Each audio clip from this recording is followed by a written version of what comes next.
one. Being who you are and trust no one. Beyond the limits of what you can endure. When they don't hear the knock, you gotta kick the door. Being better than you ever were before. And find a way to give it just a little more. In the face of impossible odds, you can embrace and erase the facade. You can escape, you can break the mirage, and be replaced with the face of a god. The idea that nothing is above you. Fulfill a dream even when nobody loves you. Feed the fire and the flame is what you must do. It's hard hitting in this world, don't let it snuff you. One day it'll all pay off, and I'ma finally beat these odds. The cost was a heavy price, hard work, sacrifice. I can see it clearly now, as my feet lift from the ground. Through the storms and the longest night, I'm the fire burning bright. I'm the fire burning bright. I'm the fire burning bright. I'm the fire burning bright. I'm the fire burning bright. Now don't expect an easy path of rounds of applause, but when you do get them, be grateful and never pause. They'll forget you in a minute if you slow the pace. The roads are infinite, you gotta run your own race. You gotta believe when no one else can see it. Pay him no mind even if you seem conceited. Failure is a state of grace for the defeated. The loudest voices in the room never competed. You see, I never had a choice to go another way. I was born for this mission and it's underway. I wasted time looking for another lane, for another game, then for somebody to blame. The difference between victory and sure defeat. To hold the power when the hero and the coward meet. To understand when to listen and how to speak. And always live inside the light when it's dark and bleak. One day it'll all pay off, and I'ma finally beat these odds. The cost was a heavy price, hard work, sacrifice. I can see it clearly now, as my feet lift from the ground. Through the storms and the longest night, I'm the fire burning bright. I'm the fire burning bright.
second notion takes over.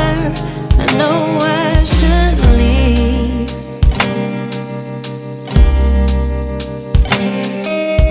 but this addiction is potent.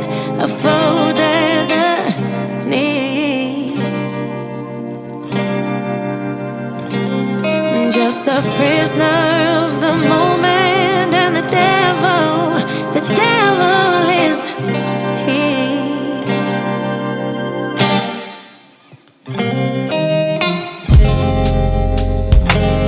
you come with the heavy sin. I commit to no repaint with every kiss. Another hit, make it sweet, making me the most of us, and then recovery. Then when we're broken, the pieces they cut till I bleed. A second notion takes over.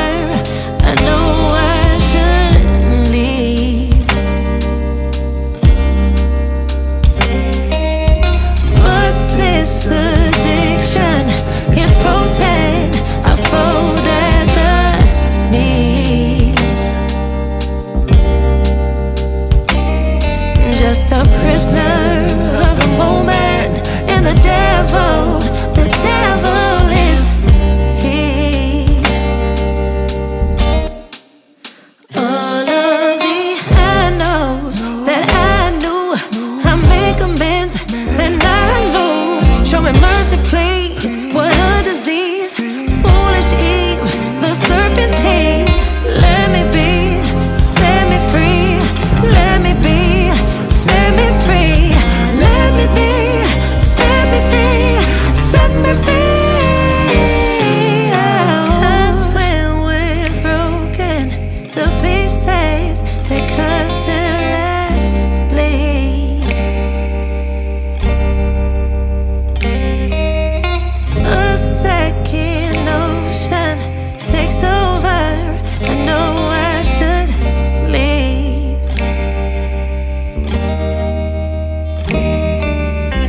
but this addiction is potent. I fold at the knees, just a prisoner of the moment, and the devil is he.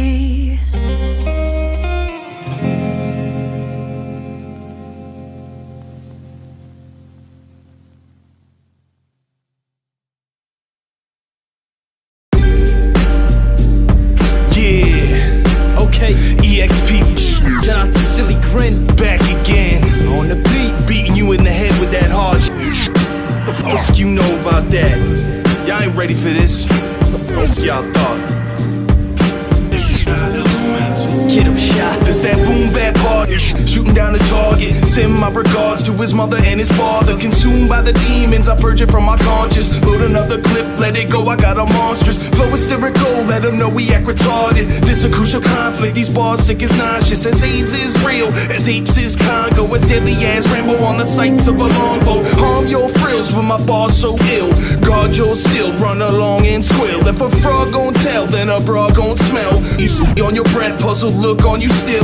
What you saying, dog? Money wasted on an outlook that's doomed. Got you pacing, long look on your face like it's not a chance with Sean. EXP swing with my score. This beat is straight sickening. So when we spit this nicotine, physically addicting. So listen till you're sick of me. I script critically acclaimed, nods for the underground, lyrically insane. Feel it in your brain as I say something wild. I bet they shut it down when JK come around. It's EXP, put it in the air, yeah, you heard of me. Slaying for a decade, it's my 10-year anniversary. Bunch of weed currency, better believe I'm currently still doing my thing. Neck deep in we the team that reppin' and made, yeah, you see that? Even the tat on my arm is rocking a B-hat. When we rap, it's a movement gaining momentum. You better move when we do this, we'll be banging against you. We some dangerous angels of death coming to get you. Reaper style in the reefer cloud, make you keep the speakers loud. I'm so gutter. The motherfucker's throat cutter. I'm so raw like cocaine with no cutter. You know my squad is gon' bang, so don't run up. We go hard, flow flames, we don't shut up. Who want rock with me? Hit you off properly. Spit some bars, then hit the bar. Come take a shot with me. Do it sloppily, claiming that you dropping heat. Yeah, you show a lot of teeth, but really you don't wanna beef. It's time to get out the sport if you cannot compete. Every time they drop a beat, I kill it cause I gotta eat. Versus if you want the heat, muscle if you want the beef. Got that marijuana cheap, tell me what it's gonna be. I'm a pro with the slick talk, fresh like a Ziploc. Keep them L's rolled, I'm ready for lift off. Slight me, don't get it in if you're soft. Even your chick loves my shit, she dancing in the Not a pretty looking son of a by any means, but my personality stays shining like Mr. Clean. I'ma focus on the present, the future is all a dream. And I seen bonds break through the egos and greed. We all one, moving in unit instead of one-on-one. You're just looking stupid in this land I'm from, the guns rule. You think not, sonny, you a fool. Forget not, no knots lacking, smarts back to school. Knowledge is key, confidence finish a close second. Third will be the willing to fizzle out this aggression. Part 4 is all of my dedication and force. Navigating through all of you yes men on my course. High def, but I'm old school like NES or Sega Genesis. EXP click, bang your head to this. Russell equals excellence, Boston on the map. Haverhill mass, throw your X up in the air and holla back. Islamic militant, death coming imminent. Styling pre-infinite, silly grin on the instruments. EXP with the intricate syllabus, cold as Inuits. For type of fire spitting, you ain't pack enough them insolence. Welcome to America, beat you for your insolence. A socialistic influence and patriots resilience. So from the king period, legend inscribed the pyramids. Taking you to war like jihadists and them Syrians. From serious, my syllables silky smooth and delirious. Sentences smashing you sissies, that's nefarious. Hilarious, some arrogance, domination and perilous. Created the Sumerians, who the f*** is you barreling? Have you sucking some barrels and bow you straight inheriting the I'm sorry for the ways that made you feel broken, but in my heart, we're feeling broken. It's been a hard day and I need you now. Can we make this work, some way or somehow? I won't give up on the love that we share. And before you leave, you need to be aware. I'm ready to change for the better and good. Can you take me back? I finally understood. You're the one I want, the one that I need. Mama, come back, I'm begging on my knees. I know that I was wrong, I want a second chance. So hold my hand, that's all I ask. Cause broken words, they hurt. Damaged feelings and it burns. Broken words, they hurt. Damaged feelings and it burns, burns, burns, and it burns. Damaged feelings and it burns, it burns, burns, burns, oh. I'm sorry for the ways that made you feel broken, but in my heart, we're feeling broken. It's been a hard day and I need you now. Can we make this work, some way or somehow? I won't give up on the love that we share. And before you leave, you need to be aware. I'm ready to change for the better and good. Can you take me back? I finally understood. You're the one I want, the one that I need. Mama, come back, I'm begging on my knees. I know that I was wrong, I want a second chance. So hold my hand, that's all I ask. Cause broken words, they hurt. Damaged feelings and it burns. Broken words, they hurt. Damaged feelings and it burns, burns, burns, and it burns. Damaged feelings and it burns, it burns, burns, burns, oh.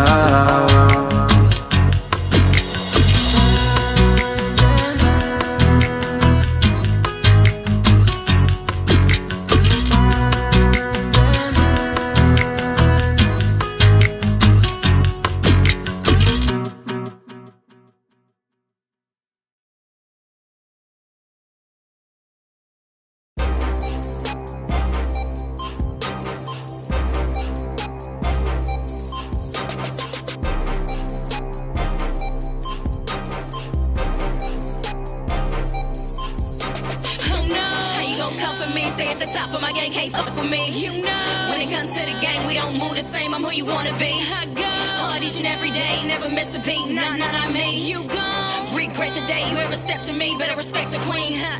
Oh no, it's me back up in this shit again. again. Thought you was coming, but you been hiding behind all them friends. You just wanna play with me, you little chicks wanna play for free. Wanna pass, then get played for free. I'ma pass cause they already know that I'm good when I say I be. Now, but you never know, wanna play with me. Oh, it's lying in your face with the fakery. You wanna talk about the last, but don't play with me. I don't really get shit you tryna say to me. You tryna stay with me. I'ma call like I see it, then believe it, cause you're not who y'all claim to be. Recouping all my investments, I don't play for free. Said I was weak and I was stressed, but wanna lay with V. Please. How you gon' come for me? Stay at the top of my gang, can't fuck with me. You know, when it comes to the gang, we don't move the same. I'm who you wanna be. I go hard each and every day, never miss a beat. Nah, I made you gone. Regret the day you ever stepped to me, better respect the queen. Who knows? How you gon' come for me? Stay at the top of my gang, can't fuck with me. You know, when it comes to the gang, we don't move the same. I'm who you wanna be. I go hard each and every day, never miss a beat. Nah, I made you gone. Regret the day you ever stepped to me, better respect the queen. Mothers take ups when they run their mouth, got a lot to say when I'm not around. Soon as I pop out, they all hush hush like the cricket sound. They demeanor so blatant, can tell that they hating. Wanna see me fall with too bad, I be waiting. I come from a place you have yet to see. Fuck around and turn boss on and flex on me. I don't wish no bad on my enemies, but cross the line and it's 113. Slicing heads like a horror scene, murking them Jason. Each time I go hard, it's to offset the hate. Who slimy, they slither, ain't no hands to shake. Your applause, your respect, I'ma take. I'm far from a rookie, they trolling, they looking, feeling froggy. No one, my killer, don't push me. How you gon' come for me? Stay at the top of my gang, can't fuck with me. You know, when it comes to the gang, we don't move the same. I'm who you wanna be. I go hard each and every day, never miss a beat. Nah, I made you gone. Regret the day you ever stepped to me, better respect the queen. Everyone's a boss. Everyone's in charge. Everyone got stacks upon stacks of them green and golden balls. Placed neatly in the back of their closet, stacked up they free up walls. Be around the prettiest bitches you seen and you'd ever call. Yeah, can't pay for features or models, can't even pay for cars. Wanna talk about running the city, but can't even run the malls. Paying with these checks with their mouths, they asses steady taking falls. Kept it up and ducking till V connected in they balls. Now niggas crying and whining, got me here taking pause. Make me get a non-disclosure for interacting with every clause. I'm number one also with these nice niggas, they playing dogs. My moves stay like years ahead, your moves have been recalled. Try to be a better me, I'm begging for an applause. Thinking I'm weak and forgetting I'm holding all these cards. With these receipts and not one of your bitches half as hard. No capping needed, the truth's revealed here in all this size. How you gon' come for me? Stay at the top of my gang, can't fuck with me. You know, when it comes to the gang, we don't move the same. I'm who you wanna be. I go hard each and every day, never miss a beat. Nah, I made you gone. Regret the day you ever stepped to me, better respect the queen. Who knows? How you gon' come for me? Stay at the top of my gang, can't fuck with me. You know, when it comes to the gang, we don't move the same. I'm who you wanna be. I go hard each and every day, never miss a beat. Nah, I made you gone. Regret the day you ever stepped to me, better respect the queen.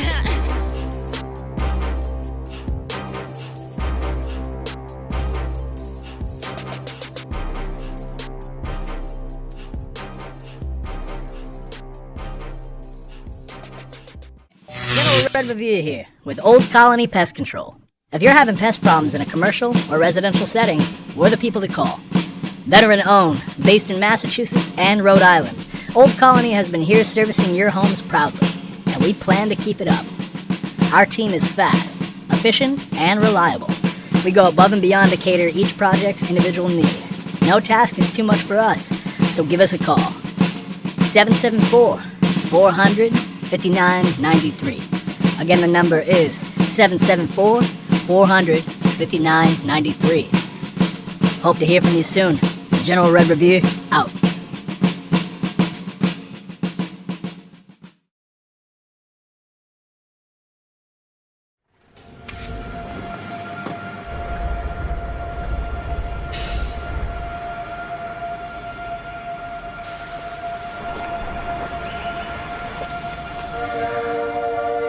A better job, a better home, a better life. Who hasn't wished for these things, worked for them, and sought a place where they had a better chance of becoming real? For generations, Brockton has welcomed those seeking something better.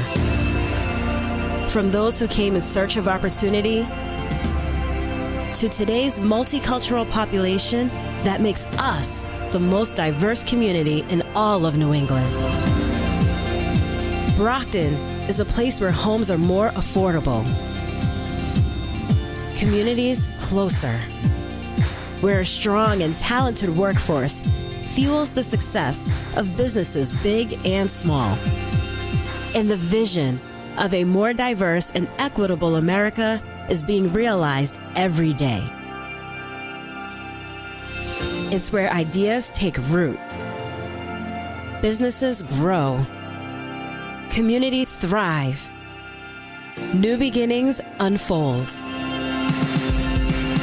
and the promise of a better life is kept.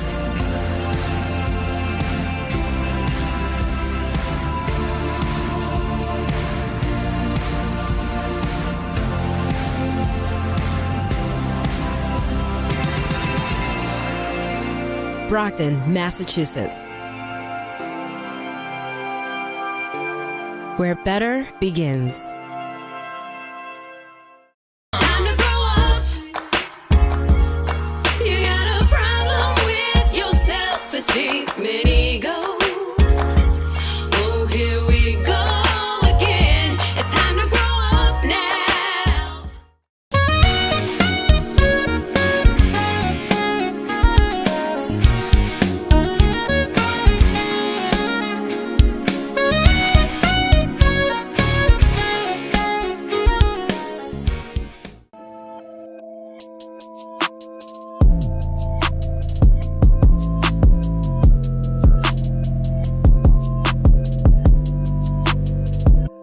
Yeah, I'ma run it up. Why the fuck you think you flexing with $100?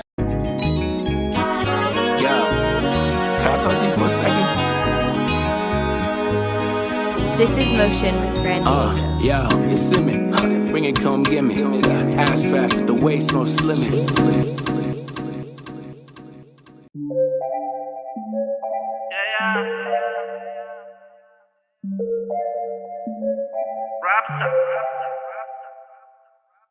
Quisiera estar contigo y recordar de nuevo todo lo que hicimos, cuánto nos queremos.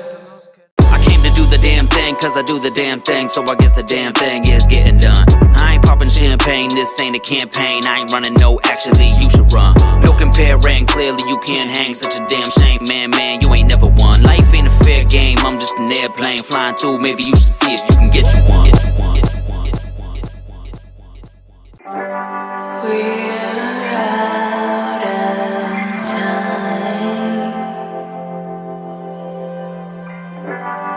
Don't say goodbye. Another lesson from my neighborhood. Do you know how to tell if mom is overdosing on drugs?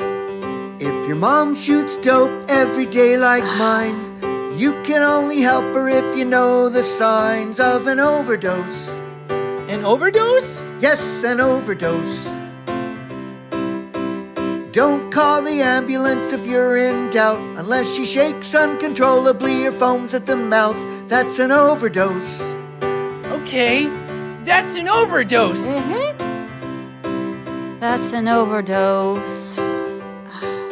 You could find her on the floor or find her in bed, and if you know what to do, she won't end up dead of an overdose. Really? Yes, an overdose. Oh, I don't know. The signs of danger are simple to see. If she's twitching and seizing and can barely breathe, that's an overdose. Yeah. That's an overdose. That's an overdose. Mom always knows best.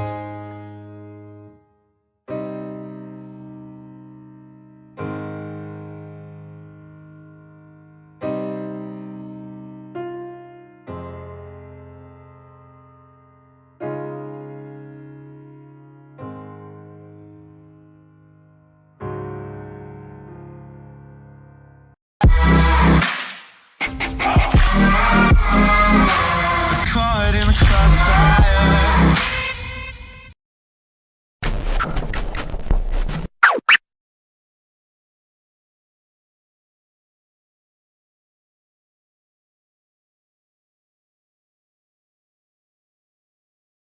Hi, my name is Ryan and today we're going to make juice pops, and we need 1 cup of juice on the side and popsicle dicks. Popsicle dicks.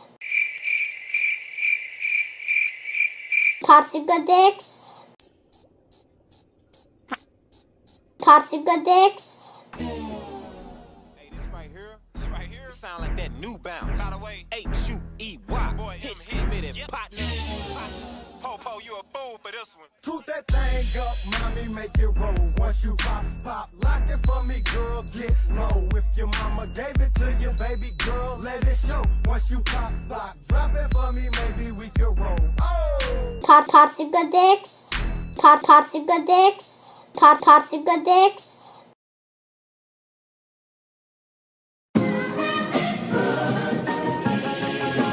Can you dig it?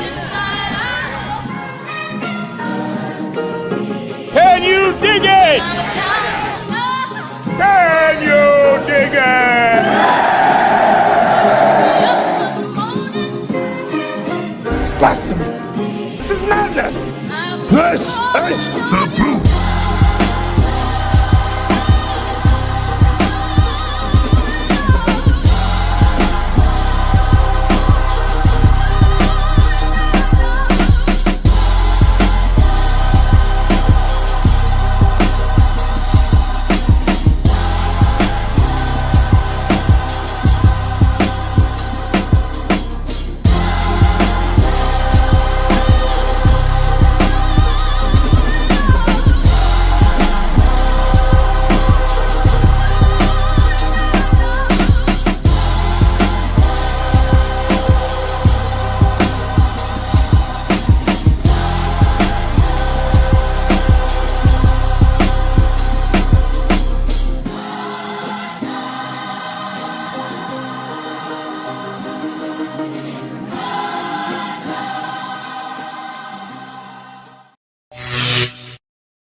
All right, it's your boy Sinister One broadcasting live from the City of Champions. You are watching The Booth.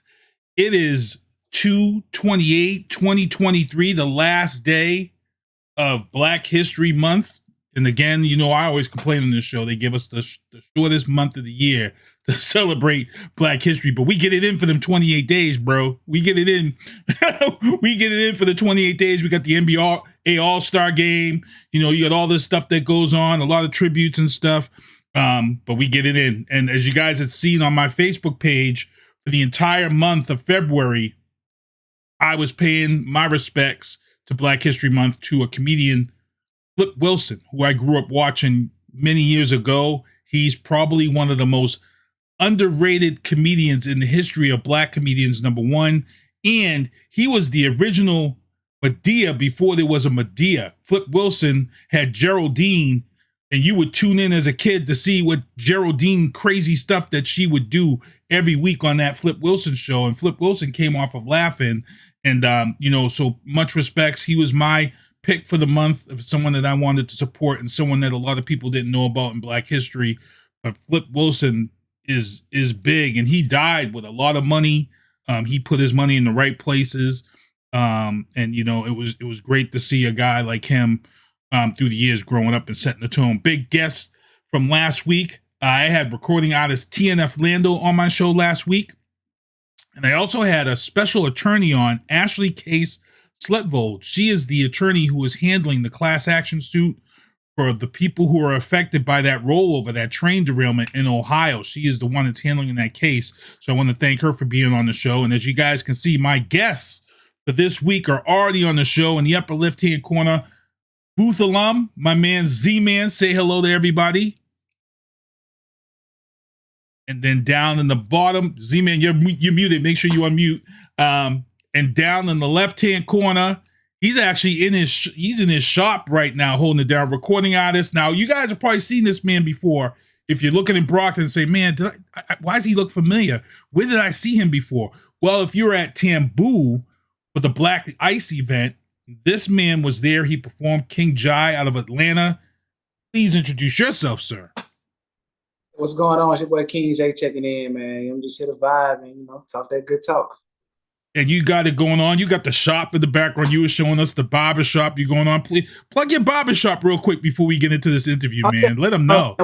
We located with Black-owned barbershop. We located in the heart of Atlanta, low 5 points, Euclid Avenue, Groomsman Gentleman Refinery, where you can come get your full service, your hot towel shaves, your facials, your full haircuts, your short cuts, your long cuts, your line-ups, edge-ups, whatever you need, we got you. It's like a men's spa all in one. You know what I'm saying? Nice. Now my barber does this thing where he's got the straight edge razor, old school. He's got the nice lather, and he got that hot towel. Because I get my head always shaved bald, and I'll tell you, there's nothing like that hot towel wrap around that head after that fresh cut. It's almost like all the pressures of the world just release when that hot towel. Oh man. Oh yeah. And it's good stuff. Frank, what about you? You love a good cut? I'm gonna tell you what, my barber's awesome.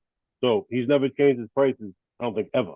So it's hard to keep this thing going. You know what I'm saying? So I have to say, now I ain't gonna say it. But anyway, I do go to a hairdresser every so often because there's certain things I get done depending on what I'm doing around that time. But my barber's awesome. I'm gonna give a shout out to him. His name's Frank, so same as me. So I gotta shout him up because he's incredible. He cut my hair for years. So, and let's get into some of that clientele. Let's get into some of you. What do you have anybody special down there as far as your clientele goes? I mean, a lot of relationships that I built up. Like I got comedians, I got artists, I got producers, and I got my everyday celebrity clients. It's just my everyday clients. I treat them like celebrities as well. But got some notable producers. I cut a guy named Matt Tastic. He's from Alabama, but he's now a little baby engineer. He producing engineer. I cut a guy named 30 Rock. I went to high school with. Now he produced The Box, Rake It Up. A lot of known records that have he got a diamond record with Roddy Ricch. I cut the comedian George Wilborn out of Chicago. So, man, that's nice. It's always nice to get that clientele when they walk in, if they are on the tour, if they're on tour and they're looking for a place to go, that goes far. When you give somebody a good cut, you make them feel comfortable, get some good conversation going, and for those who have frequented the black barbershops know that conversation is key in the barbershop. Oh, yeah. But we're on here to talk about your music side of yourself, and I want you to let them know what you got going, because you got a lot of things going on here. You got a lot of things coming up. We've got this video Houdini that we're going to show in a little bit, but you've got some stuff coming on here. You've got a multi-distribution deal with AMG Sony out of Toronto, Canada. You've got a 2-song sync deal with Bounce TV with Dio Ugly and Cedric the Entertainer. And you get this thing that's with the TV series, The Johnsons. Let's talk about that. All right, so like you said, the relationships all start in the barbershop. The barbershop is the engine. So the guys that I have, I got my first placements on Johnson, Bounce TV. I met one of the guys that came and did a location scout, and I just kind of wrapped it up with Thomas Q. Jones. He's actually a Hall of Fame running back, but he's an actor now.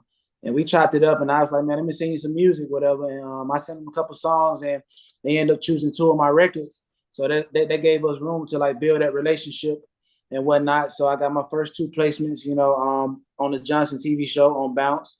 So now they on season 3 coming up, and they recently reached out to me again to submit some more music, and we're gonna take advantage of the situation and just send them some more music that I got tucked away and whatnot. The sync deal, I got my first movie placement with this new movie coming out called Cinnamon. It's with Kevin Garnett Company. I end up cutting the director, and he just come in the shop and I just play my music for him, and he was just like, "Man, I really love your music, man. Send me some of your music. I might can, get it into this movie that I got going on." And I'm just like, hey, being my genuine self, I sent him a couple records, and he chose this country record that I got called Holiday. So that's going to be debuting in his first movie sometime this year on Tubi and whatnot. The distribution deal with AMG Sony, man. So we getting ready to drop my first single through that called Out of Time. Video done already. So we just building up the buzz right now, man. Getting people ready, man. Trying to get the anticipation high for this new single. I try not to kill people with the music, but at the same time, each time I come out with something, I want to make it something that feels monumental for where I am. Nice. And when you were up here at the Tamboo, the two songs that you were pushing and dropping at the time were fire. Both them songs that you performed at Tamboo was crazy. And I was like, damn, this dude's from the ATL. I had to hit up my cousin. I was like, yo, this dude, he's up here from the ATL and he's killing it. And she's like, oh, I know all about him. Because she does clubs down there. So shout out to my cousin Keena down there in Atlanta who does the clubbing and all the stuff down there. Frank, you got any questions for King J? I'm gonna put the dude on the spot. So no. No, I just listen. You know something? I'm in awe that I'm thinking of becoming a barber now because holy crap, you know, you're gonna have all those famous people come in your shop and you know you chop it up with them and have a good time. And I like the way you phrase it. You chop it up with them. You know, I mean, it's a barbershop. You know, I mean, I don't know. I just thought it was kind of funny. So I mean, well, and it is because like he said, you know, it's just casual conversation, you know. But you in your mind, the way he phrased, the way he phrased it, stop it. I just top it up. But it's still, so, you know, it's not as funny. But it's still a good look because you know you're taking advantage of these people. When, like I said, you're taking advantage when these people come in. You're like, damn, okay, I could do things this way or I could do things that way, and you're benefiting from it. Now, how long have you been a barber? How long have you had this business? I've been a barber for 20 years now. So I started when I rapping. Yeah, and he raps, yeah. Yeah, and my dad is a barber, but that's where they kicked in at. Oh, did your dad teach you? Is that how that came? He taught you how to taught me my first set, taught me how to cut hair. Then I went back home to Birmingham and started cutting people on my front porch, and then I moved to Georgia when I was 16, and then I got into a shop while I was in school. And I mean, I only ever had one job at Wendy's when I was 16. Everything else been me cutting hair and just getting my hustle on. And you out here, you still performing. So when you have to take off to perform and do these shows and travel, that means you got to entrust somebody with that shop and the clientele. How do you do that? How do you make sure you got somebody that's good enough, that you trust in this day and age? Well, if you paid attention to the shop, we only have 4 chairs and we only got 3 barbers now. So everybody in here is pretty much top tier. We got our own clientele, and we don't really care if anybody go to somebody else. Like, we ain't really pressed like that. I know I'm not. And when I step out of town, most of my clients, they just say, "I'll wait till you get back." Just like anybody else. They go on vacation and be like, I'll be back. Like I'll be back in a month. That's what I'm saying. If I know you're going on tour, if I know you're going on tour for the weekend, I'm coming in on Thursday. I'm coming in on Thursday to get tightened up. Give me a whiffle. Yeah, I always let them know, and I'm never really gone too long right now. And then when I do, or when I am able to travel extensive amounts of time, then they'll understand, because I already prepped all my clients. Like, look, this is the side hustle. Hey, you know what's going on. They all know that I do music. They all know I'm serious about my music, and they know when that day comes to walk away, they're gonna have to find a new barber. And there's some dudes that's gonna be sad because that relationship that you have with your barber is deep. So you tell things to your barber that you will never tell anybody else in your goddamn life. I'm telling you that right now. You have those conversations, man. You're in that barber chair. It's almost like laying on that couch. It's like, whoa, you walk out of there like, I can't believe I just told that man something. They take everything, because at the end of the day, I had to develop a Vegas syndrome. It kind of going one year out the other. I don't let anything really stay with me too long. I'm just here for the moment, when I'm with my clients, and I just try not to, hover over anything. We talk, I listen to them. If I can get feedback, I do. Sometimes I talk to them, they give me feedback, and once they get out the chair, it's just like, all right, cool. Everything's erased. We gone. Man. So let's get back into this music stuff that you got going on. You got this song that was sent to me, Houdini, which I liked it, loved it. It was banging. And then you've got this other single movie thing, Out of Time, coming. And you're steady doing a ton of stuff for this year, 2023. And I know I had actually spoke with your manager and production team, Sidney Devon. He's up here in the Brockton area, and he's actually in the chat watching this show right now. And, we trying to get you back up here, man. They loved you up here. So I would love to see you try to get up here and do a show. maybe at a Prova or Tamboo or somewhere up here, man, because it'd be great. I mean, I'm with it. I guess I hit on the Houdini first, man. I linked up with one of my partners from Alabama, Jabbo. We actually went to high school together. And Jabbo, man, he's a pretty dope artist, pretty big artist out of Alabama. He had a couple of records like Jada Kid, Slim Thug, and found out he lived in Atlanta. We ran into each other one day at a show, and he was just waiting out at the stage when I got off. And he was just like, man, I know you. And I'm like, man, I know you too. So from that day forward, I brought him to the studio that I went to, and we both been going to the same engineer for almost like 6-7 years now. And that's how we came up with the record Houdini. We just got in the studio one day and was just like, man, put on some beats. And he was like, man, I'm finna go in there. I was like, cool. We don't never care who go first. He went in there and set the vibe. I came behind him, and we just, it's great to spar with dope artists and whatnot. That video is out. You know, we still pushing that. We still perform that. We just did it at my birthday party last Saturday. And then Out of Time is on the way. Like I said, we're just trying to build a buzz up right now for Out of Time, because it ain't no time limit on it. Like, it's out of time, you know what I'm saying? So we ain't even worry about the time limit on it. We got a video coming. It's like a movie. I showed it to a few people already. They already want the part 2. And I'm like, man, we ain't even released this one yet. So we're working on the part 2 already. And just trying to stay consistent and give people like quality music, you know what I'm saying? Whether it be for the clubs, whether it be for the streets, whether it be for you at your home, chilling in the library. We got something for all occasions. No, and you're right. And I have an artist that I manage, Vienna Marie, and all she talks about, you know, she's done her time up here in the Northeast, and then she's been down there in Mobile, Alabama, and she's been in parts of Mississippi. And one of the things she always talks about when talking about the differences in music between the Northeast and South, she said when you go down South, going to the studio is completely different. They take it much more serious in regards to sound, engineering, and all that, all the foolishness that kind of goes on up here in the Northeast in the studio, that it doesn't go on down there. And she praises that, and it seems like you're the same way. You know, studio time, the time down there is a big deal. Studio time is sacred. Ain't nobody got no money to waste. You know what I'm saying? We ain't rich yet. You know, rich in spirit. We're waiting on that the pockets to catch up. But nah, man. When you go to the studio, it's like that sacred time to really just let go of everything and just, you know, be free of who you are and just, you know, be musically inclined and just make magic. Right. And it's funny because I talked about this last week. I had TNF Lando on. He was from St. Louis, and we had talked about how, you know, at that time he came from St. Louis, and Nelly and Huey put St. Louis kind of on the map. And I said it was crazy because at that time, Atlanta was killing it. Atlanta and Houston had hip hop and rap on lockdown, that South music was everywhere. And then all of a sudden Nelly and them came along, and St. Louis made their little name for themselves. But that Atlanta music scene down there it was built on the Freakniks and all of that. And are you surprised that this Atlanta music sound and the strength of that Atlanta rap is still around hard today, even with some of the controversy that they have with the drill rap stuff going out there?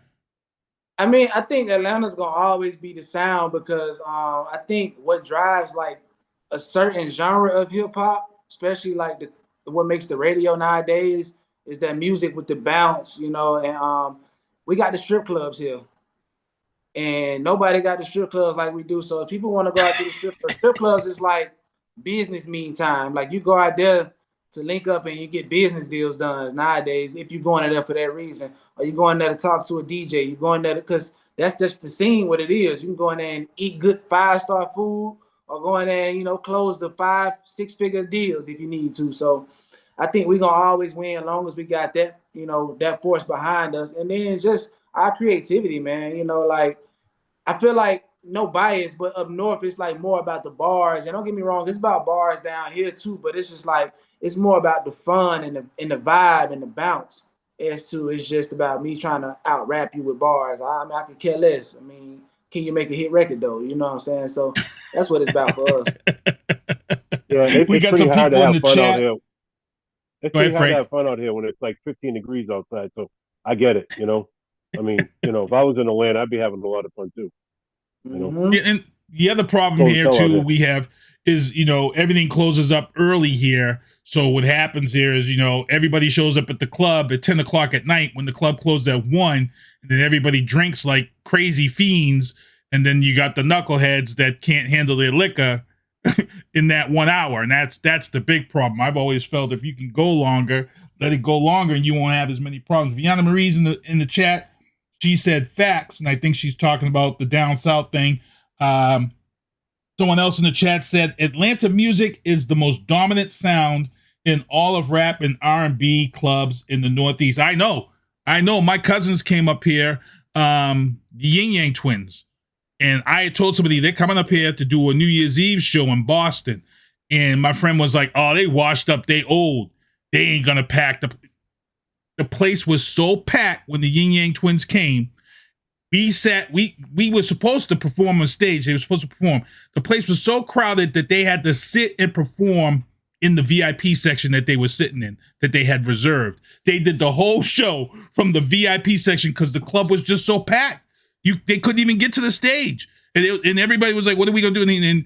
And D-Rock was like, we just gonna perform right here. Give us the mics. Bring the bottles and we're gonna perform right here. And that's that Atlanta sound. That's from the 90s, and this was like the 2000s, and the place was packed. I got a question. So, have you ever wrote any, like, you're a barber, you know, and a rapper? You ever take like inspiration from your client? Yeah. I mean, sometimes it could be the story. It could be the story they tell me, something they go through, or something that I may have went through, and they just reiterated it through their stories, or you know. I speak for the people who can't speak sometimes, so it don't always have to be my story that I speak about. So somebody might come in, we might talk about something. I'm like, bro, that inspired me to write a story or something like that. Like Mr. Barberman, I got a song called Mr. Barberman. I made like an anthem, like Mr. Ice Cream Man almost, but that was inspired from the clients. You know, like me, I was cutting the dude head, and I was just like, what can I make to make an anthem? And I'm sitting there giving them a skin fade, and I'm like, hey, Mr. Barberman, I need that skin tight fade. So it's just like, I'm motivated off everything. Anything that I can see or hear or touch, taste, feel, I'm motivated off of it. Nice. So what we're gonna do, because we're coming up on 7:30, we got about 9 minutes. I want to take a quick break and show this video, and then we're gonna get into our topics for the night. But let me get into my sponsors real quick, because I didn't mention my sponsors at the top of the show real quick. Michael Douglas Barreto, MDB Electronics. That's my controller guy. If you Xbox or PlayStation and you got a fade or a drift, send your controller out to him. $24, lifetime guarantee. If something happens to your controller again, you send it out. He fixes it for nothing, sends it right back to you. Also, Vianna Marie, It's Personal. The album is available everywhere. Check her album out, Vianna Marie, It's Personal, streaming everywhere. Tactical Target Systems. Those are those zombie targets that you see when I go to the range that everybody bothers me for. I always end up having to give 2 or 3 to guys when they're sitting there watching me. You know, they've got those glow targets that splurt. I'm here with the zombie targets because, like I said, I have this fear of the zombie apocalypse. I'm not getting my ass checked out in the first 5 minutes of zombie apocalypse. I love BostonSports.com. Sometimes we'll pick a winner in the chat, send you out a shirt. Also, I got to mention Kimberly Ann, Empowerment Photos for Women. As you guys can see there, you'll see it later on in the show. Vianna Marie did a photo shoot with her this past weekend. So if you want to check out Kimberly Ann Empowerment Women's Photos, look her up online, Facebook. And as I said, that picture right there features Vianna Marie. Also, we're going to get into the news boost after we get into 722. Before we get into this video, I always like to ask this question of rappers and people who come on here. If you could collab with somebody outside your genre, not within the rap, somebody that's outside your genre, who would it be? I mean, well, at the moment right now, I'd probably collab with like Ed Sheeran. Get out. Okay. He's got that magic. Yeah, I could see that. You do, and I feel like we can make a big record, you know. Yeah. Ed Sheeran, he likes, you know, he likes rap, he likes hip hop, he likes R&B, so he knows how to bring what he needs to the table to make it work. So, Ed Sheeran, I like that answer. Frank, you got any questions for him before we let him introduce this video? Oh, that you know something? I just like hearing him talk. Another question. Obviously, you know, I don't know if you noticed or not. I'm really not into the whole rap game with them. I'm sorry. You know, I do like it, but I'm just, you know, hello, you know. So, but one thing I do like, and I wanted to bring this, not really a question, but I was going to talk, and like one thing I liked about I watched the Grammys, and I liked how the genres they clash and they not clash but collaborate with each other, the different genres, and they make to me it's magic. I'm an actor too, so I'm all about the craft and people working the thing and the collaboration and watching people collaborate together and just make magic. Because I'm a movie. I love movies. I love music, and I love all genres of music. I really don't care. And I love, I listen to music that I don't even understand the words because I just like the beat. I just like hearing the music. I just like the music. And talk to me. How long would it take you to put together like a whole album? Like just to write. I mean, are you constantly writing? Well, I kind of stopped writing a little while ago. I kind of let it go like in 2019. I just go in there and I just, whatever come out, just come out. It's more natural. It don't feel like I'm trying to force it. And then I could just have way more fun with it when I just go in there and vibe out. I mean, if the studio is paid for and I got all the beats, we can knock everything out in like a day or two, like just going. But that's just saying if the studio's paid for. Like I said, I ain't rich. So if I got to pay for the studio, I'm going to take my time with it. But if I got somebody like putting up, or I just got the studio to myself, I got a studio at home, we can knock it out in a day or two. You know what I'm saying? The only reason we need space is for sleep and for food. We can just keep recording. If I had that luxury, we can knock that out real quick. And, it's funny because, go ahead, Frank. Yeah, I'm naive to the game. So if there's somebody out there listening and don't really understand the whole rap game. So I know back in the day, I'm not going to age myself, but back in the day, rappers had DJs, what's it like now? Like you go to the street, you said we cut some beats and everything. So is it more of an engineer type thing? It's more of a everybody type of thing. Now, I mean, I'm not nothing without my team. I need my engineer. I need my mixing engineer. I need my mastering engineer. I need a producer. I need my DJ. And if I really want to take it to the next level, I need a band, So it's like, it just depends on how big your budget is. Cause I mean, things do cost, and this is like a music business. So stuff costs. So, but I mean, all you really need is once you get your music done, you mix and master, is you and the track. It could be you and the DJ, or like I got a show tonight. I'm just giving them my music. So, but you definitely need a DJ to hit that play button. and spoken for, I'm Vianna Reed's DJ, and unfortunately, I'm on the sidelines this year because of this friggin' getting hit by the car. So trust me, I'm not happy about. Don't even bring that up. That's a whole sore subject, bro. Somebody said to me, Keith, you could just stand there and DJ. I'm like, bro, like you've never seen me DJ, have you? I was offended when it was a close personal friend of me that asked me that and says, I'm like, see, this is what happens when you don't come and support family, because you would know that me and an immobilizer I'm not DJing. Frank see me DJ. I go out to the crowd.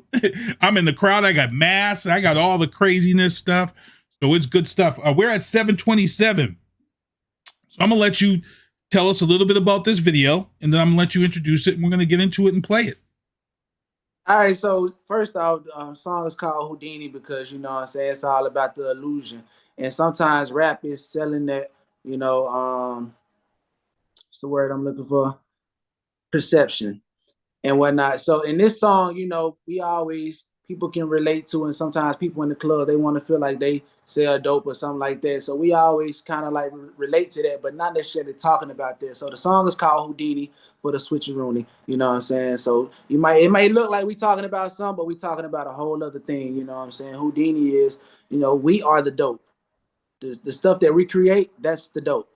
You know what I'm saying? That's why when you watch the video, you'll see my beat machine on the table and whatnot. But I linked up with Jabo on this song. We both from Alabama, 205 stand up. Houdini, you know what I'm saying? Shot by my boy Chuck Star Films, produced by Madtastic of his 48 Hertz. And I mean, just a dope video. Y'all vibe out, check it out. Y'all like it, tune in, get ready for the next one.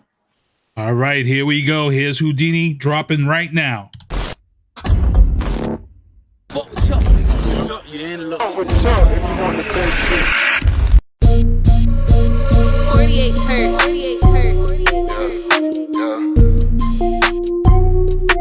Real street fish.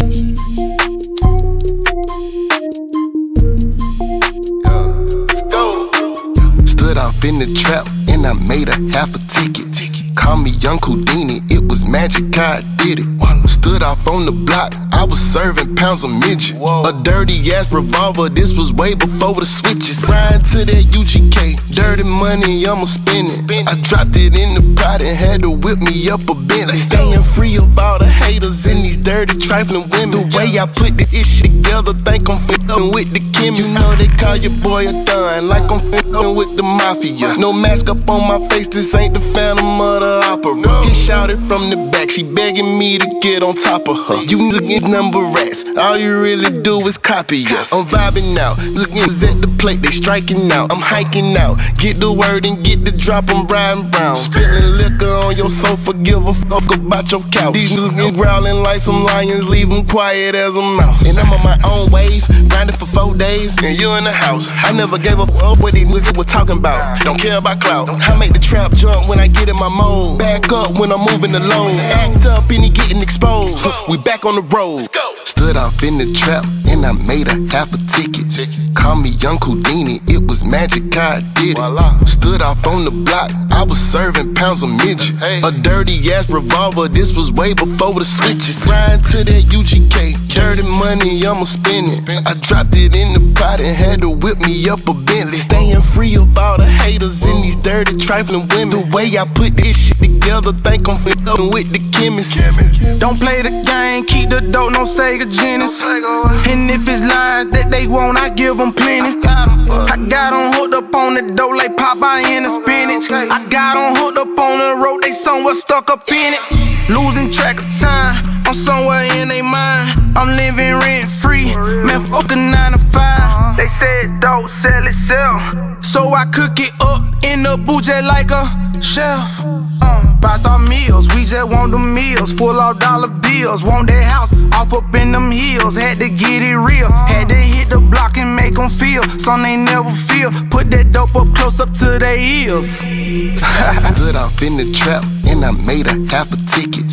Call me Young Houdini, it was magic, I did it. Stood off on the block, I was serving pounds of midget. A dirty ass revolver, this was way before the switches. Riding to that UGK, dirty money, I'ma spend it. I dropped it in the pot and had to whip me up a Bentley. Staying free of all the haters and these dirty trifling women. The way I put this shit together, think I'm f***ing with the chemist.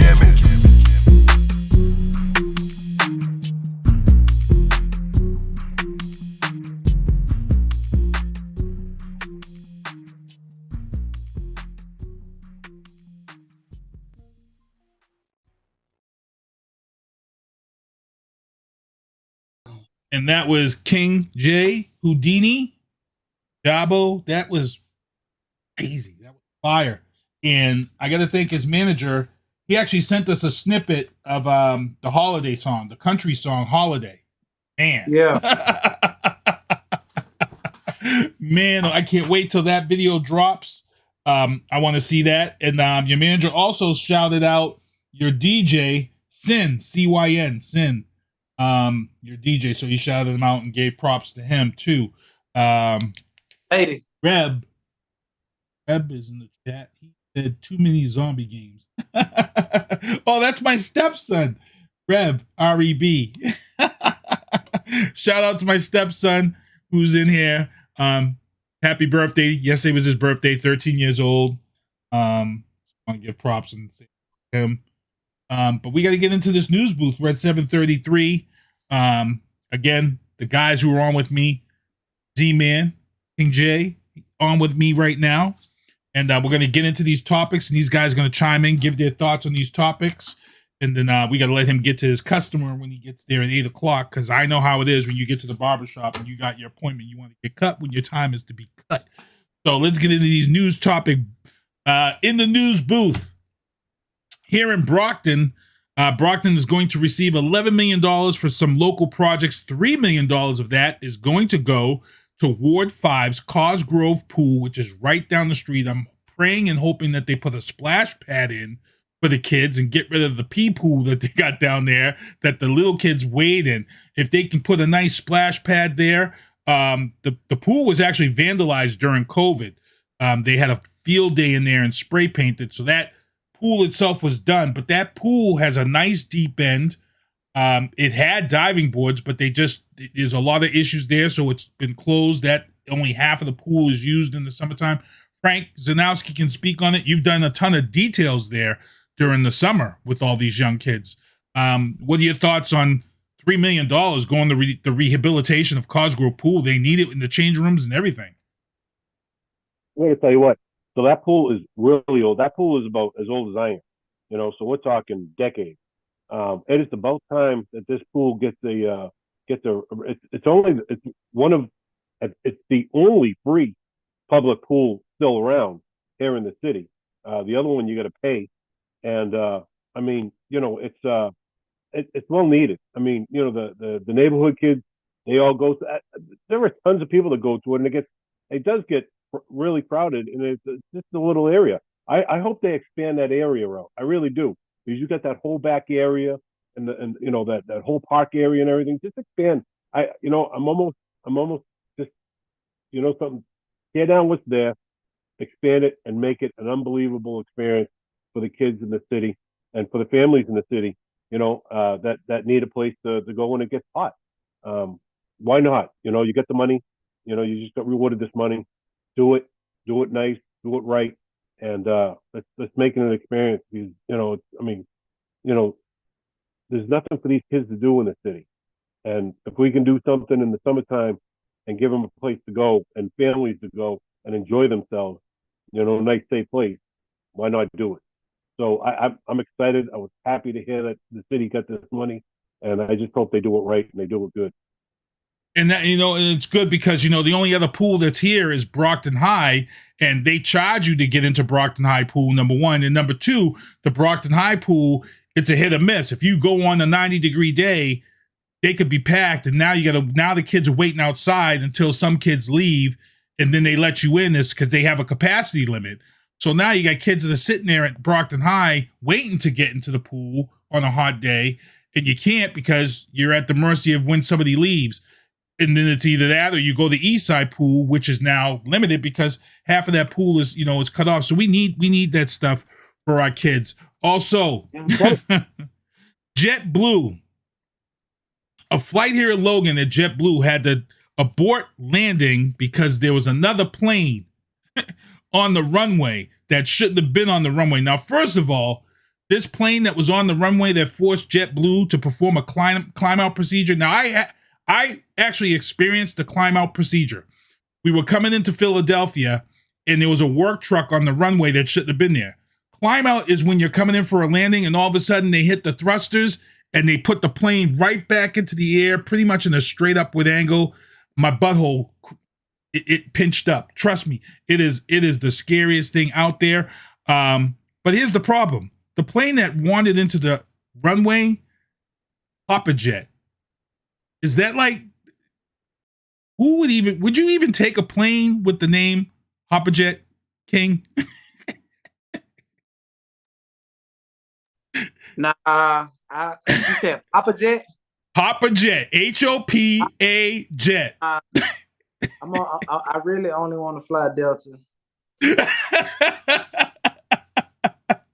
That's like, Hopperjet is like beneath Soul Plane, Yeah, I'm good. Hopperjet. Nah. You probably feel hopping when you're in the sky. I can't do that. When I saw the name of the plane, I had to reread it because I'm like, is this real? Is it a fake story? And it was like, no, this is Boston Globe, and the name of the plane service was Hopperjet. And I'm saying to myself, damn, I would if that even came across my thing to buy round trip tickets, Hopperjet. Nah, I'm scrolling right by it. Also, Brockton, we had a brand new Taste of Brazil bakery opened up. I got a little segment. What I'm going to do is Frank, I'm going to let you talk about this burger, but we're going to show the video of the burger. Actually, we'll show the clip. I want King to see this burger from this joint. Let him watch the video while we playing it. Let him get on his phone and see it. Oh, Sin. Oh, Devin said Sin is a woman. Oh, damn. Your DJ is a female. Uh-oh. Yeah. Early, yeah.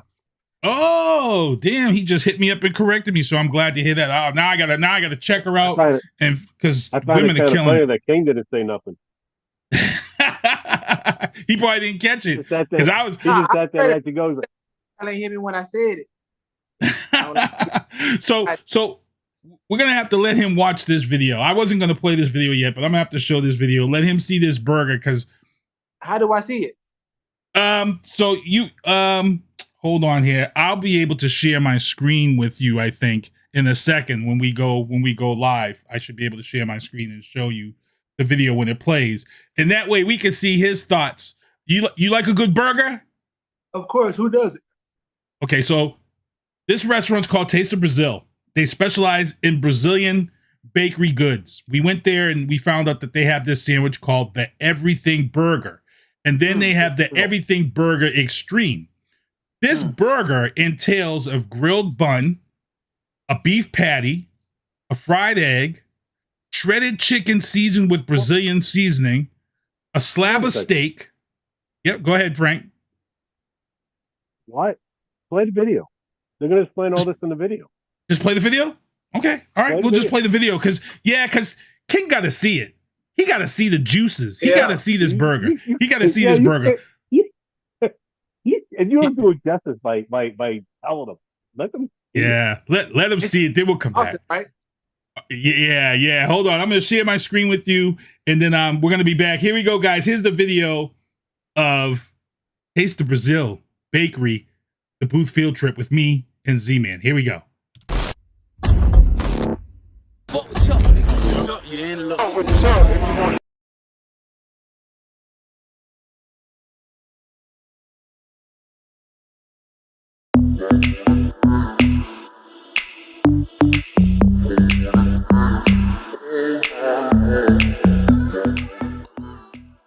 Alright, your boy Sinister One broadcasting live from the City of Champions. You are watching The Booth. Frank Zanowski is my special guest on The Booth tonight. So we're recording this episode. We're down here at the Taste of Brazil. And we brought out the Everything Burger. I'm going to get the manager on there for me real quick. I'm going to have her sit next to Frank. And we're going to talk about this burger right here. Because Frank's about to get into it. I'll let you sit next to him. And we're going to talk about this. This is a new establishment here in Brockton. We support Brockton. And before we get into this, I'm going to let... He'll do the talking? Yeah, I'll do the talking. Cool. He's going to introduce himself. We're going to talk about this business. Like I said, it's your boy Sister One. What's your name, sir? My name's Brian Kellerman. And what's the name of this business? We already Taste of Brazil, you know? You guys just opened this week. And yes. I brought my man Z-Man down here. I had to leave the hat home for this one because I don't want to get it. I don't want to get it greasy, you know. And I'm glad I did because this thing is unbelievable. So you guys are like, it's kind of weird because you promote yourself as a bakery, but you guys are like a full-blown restaurant, man. This is like incredible. This is the Brazilian way, man. That's how it is up in Brazil. Dude, I was told I was gonna get a burger, but oh my god. So I'm not one to like shy away from food challenges. You know, I've done the Windows chicken wing challenge. I've done other food challenges, but I mean, man. So tell me what's in this burger before I kill it. So there's the bread, obviously, tomatoes, lettuce. There's the patty, eggs, homemade patty, and there's chicken, bacon, peas, corn, and yep. Maybe we should cut that in half. No, I ain't cutting nothing in half. So just gonna go in. This is what happens. Just going in. So I'm an '80s kid, right? So I'm a big Fred Flintstone fan.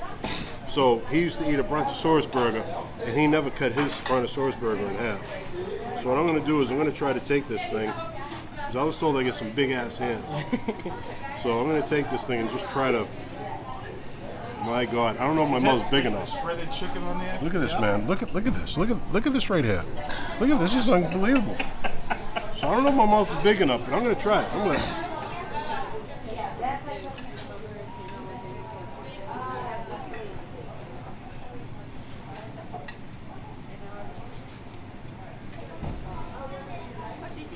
Good. So I'm just gonna tell you.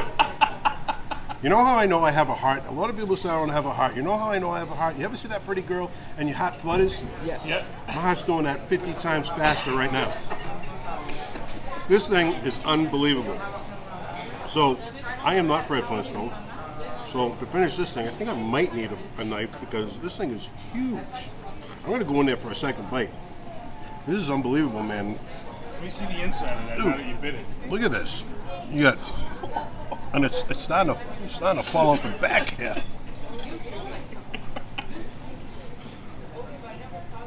So let me tell you something. This isn't when you take a chick on a first date, because you're gonna get dirty, and she's gonna see you grubbing. And if you're trying to impress her, unless she's a hefty eater like you.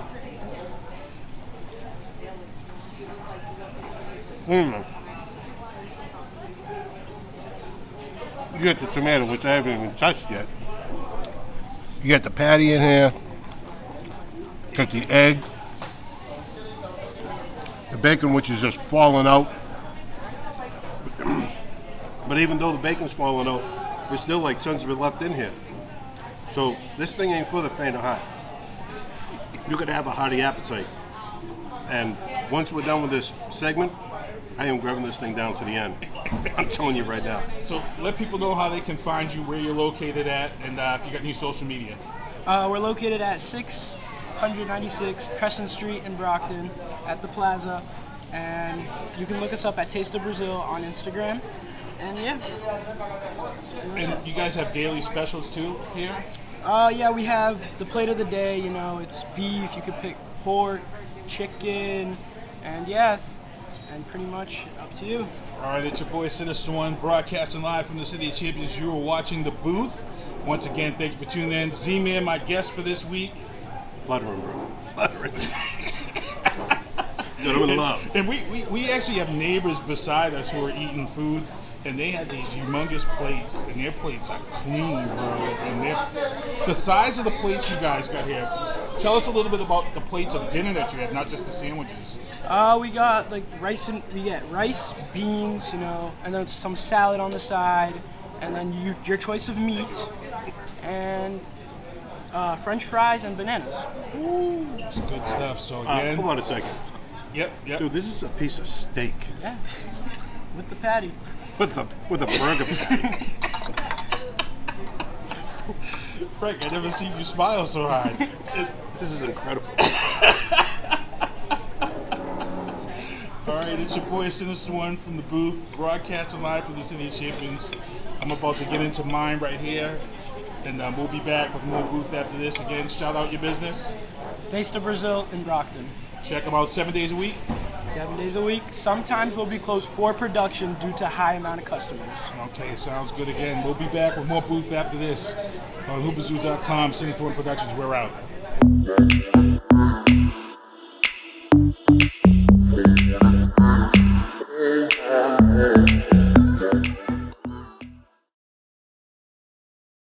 All right, we're back here at the booth broadcasting live from the City of Champions. That was Taste of Brazil. We let King J check it. What were your thoughts, man? Because you got to come up here later in the year, man. That might be on your to-go list. Oh yeah, man. As a down south eater and a food connoisseur, man, it passed the eye test. I gotta get there. Like my mouth got a little watery just looking at it. So when I get down there next time, you know, I'm always, you know, trying to try new foods and see what my taste buds will go with. So you'd have to do another booth field trip, Frank. Go down there with King, get his expression. Because I ain't gonna lie, I had the itis. I ate that, and the itis took my soul. Yeah. That's when you say you had every farm animal in there on the burger. My stepson said, when we going? The next time you come here, we gonna go. Gives us a reason. Oh man, let's get back into these stories. Also in the news booth, Stephen Davis, he's the CEO of The Boring Company. He's been spending the weekend at Twitter with his baby. The word is he's going to be buying Twitter. And he's going to be the next CEO. That's the rumor going around on Twitter. And I've already said that Elon Musk was about to sell it off because he started to dip into his Tesla stock. Also, engineers at the Chinese University of Hong Kong unveiled a liquid robot that can escape confined spaces. A liquid robot. Look, people, I've seen this movie before. It's called Terminator 2. All right? The T-1000. Y'all scientists lately need to stop doing that. Y'all just, look, T-Pain, tell him right now, please. Tell him. Stop doing that! Stop! Stop doing that. Y'all, the scientists right now are doing too much. UFOs, liquid robots. Last week I had a finger that they created in Japan with human skin around it. Stop it.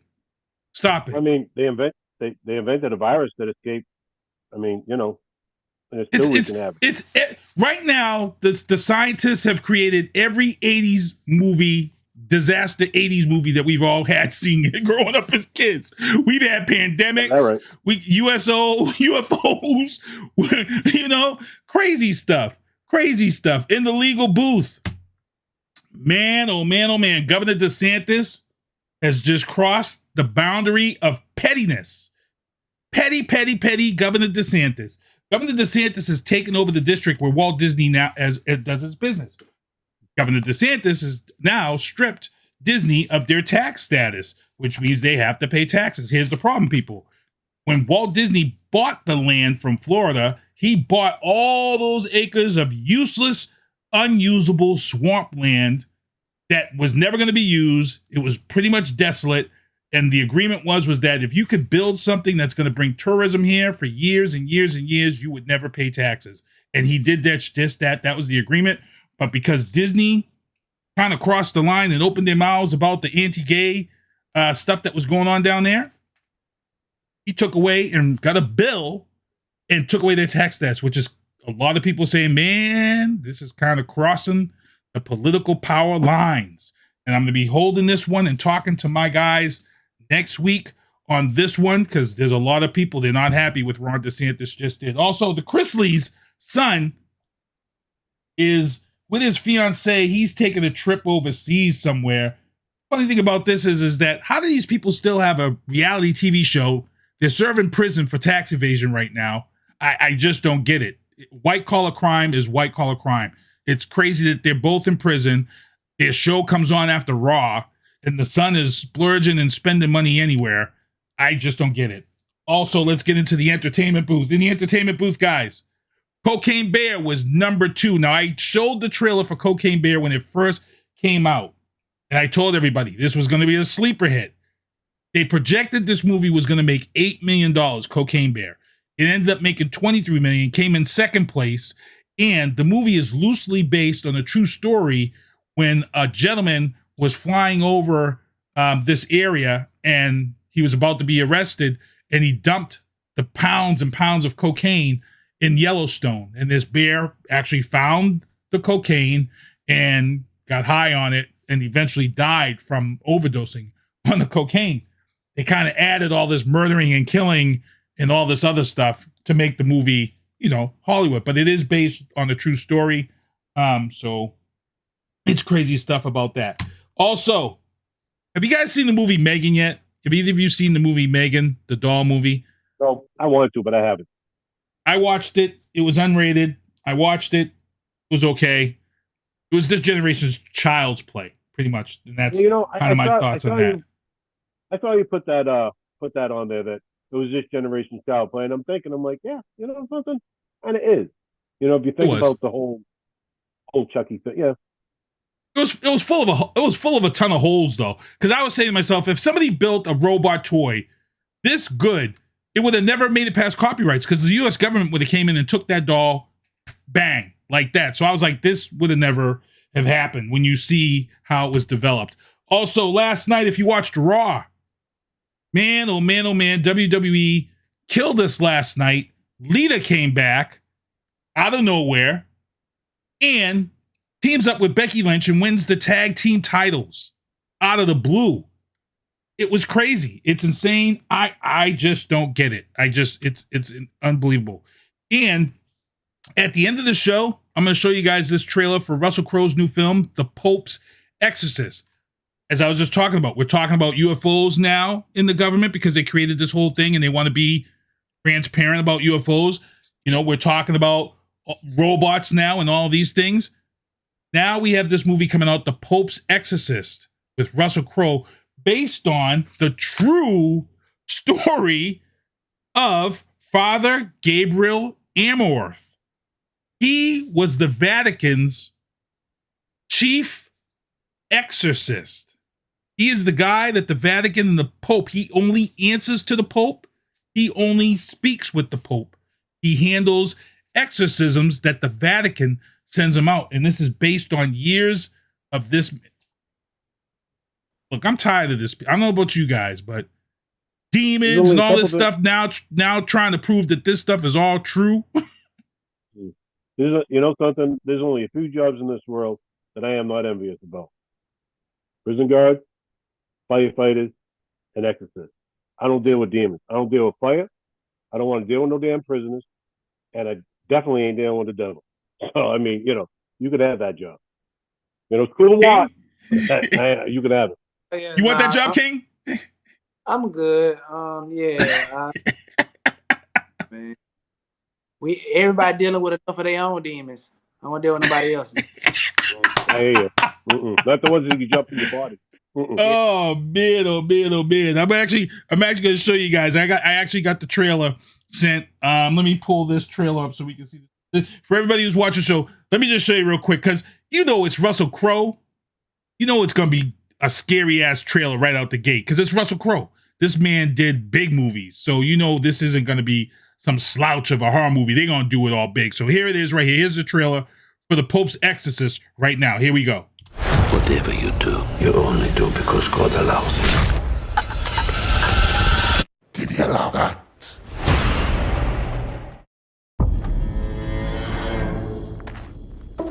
Father Gabriele Amorth. On the night of June 4th, you performed an exorcism. That was not an exorcism.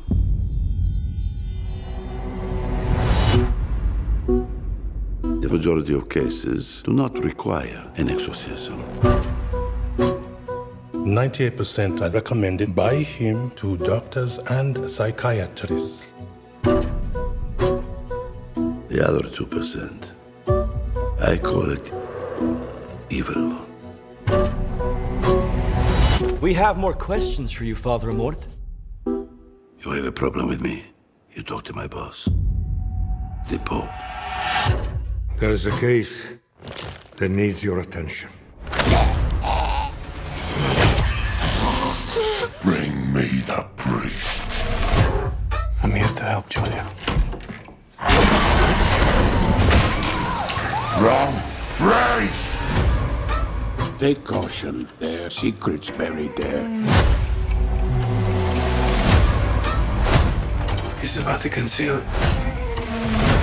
The Church has fought against this demon before. The Vatican covered it up. We need to find out why. You've been played. You talk the bait. Whatever you do, you only do because God allows it.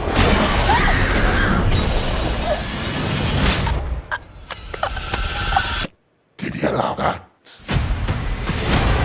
Imagine what could happen if the devil possessed the soul of the Pope's exorcist. Who will defend you?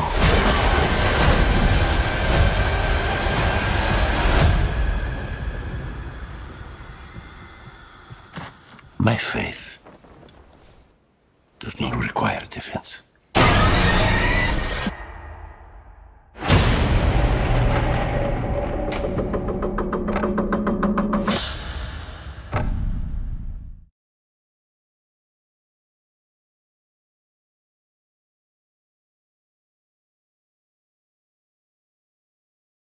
April 14th, The Pope's Exorcist, Russell Crowe. true story based on the father Gabriel Amorth, who was the Vatican's exorcist, chief exorcist. So this is what I'm talking about, people. This is why 2020 has just been an ultimate disaster. Here we were, we all seen all the horror movies. We all had people going back and forth and questioning about, dead people and ghosts and demons and all. And here we have a movie based on the Vatican's chief. So this movie is admitting that the Pope had a guy who they sent around the world to perform exorcisms, and they got these exorcisms through psychiatrists and doctors who were, first of all, if you're a doctor or you're a psychiatrist and you know the call of Vatican because you think someone's a demon, what's that tell you about them professions? That they already know to call the Vatican to get a... this is Dr. Schnitzler. I got a weird case here with a 7-year-old girl. Can you please fly Chief Amorth out to Brockton Hospital? Because I think we might need an exorcist. This is what I'm talking about.